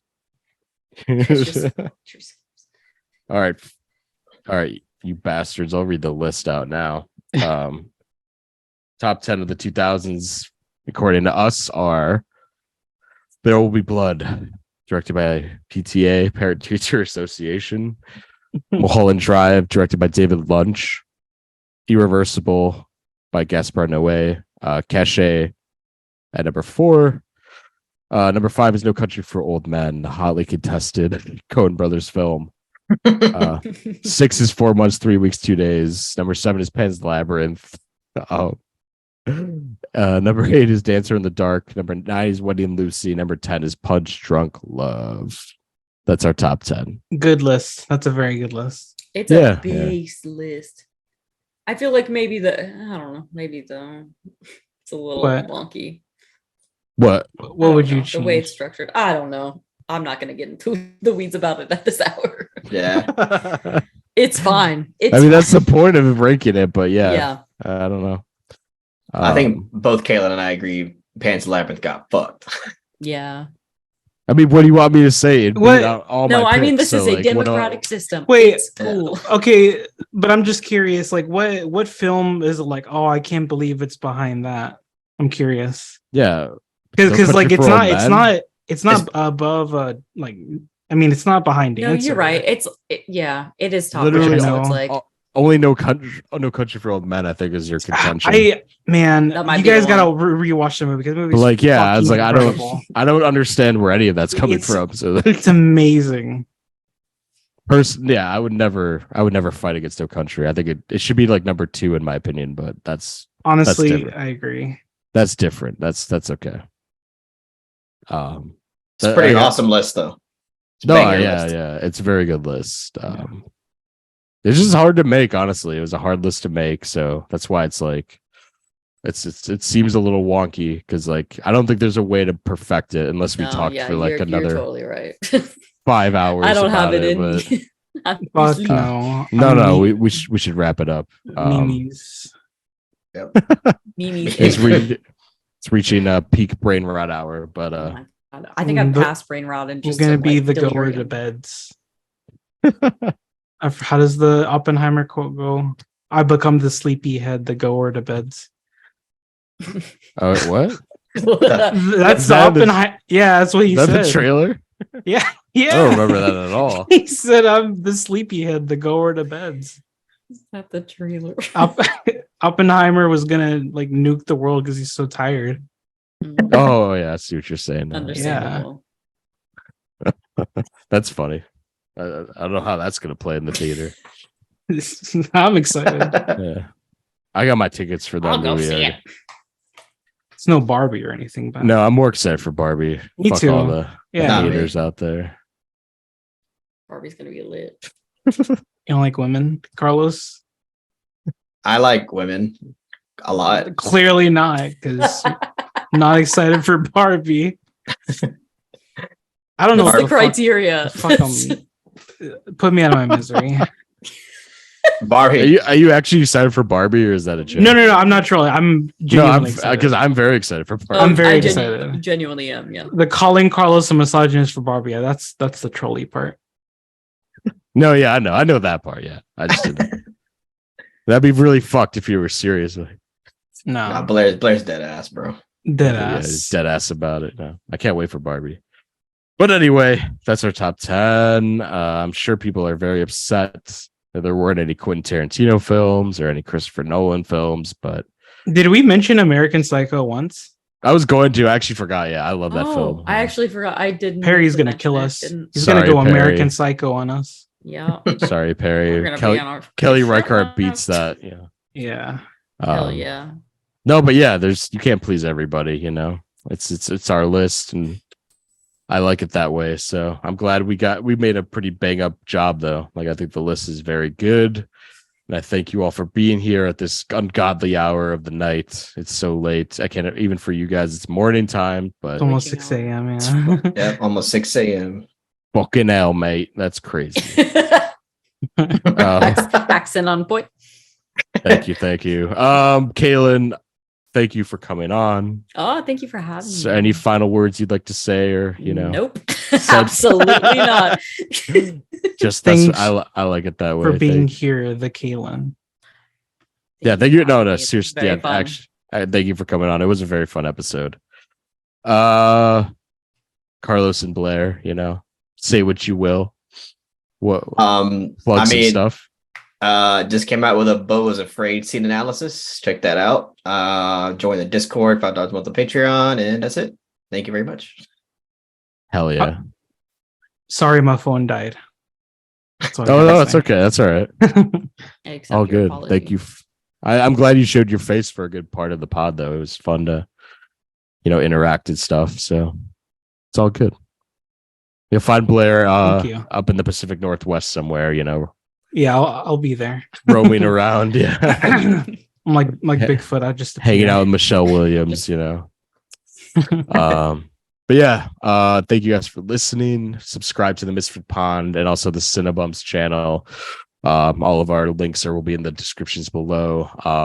Also, we started using time codes, so please stop asking for them because Carlos puts a lot of give it a rest already. Carlos puts a lot of work doing in the that, comments. So stop commenting on the time codes. I'm seriously.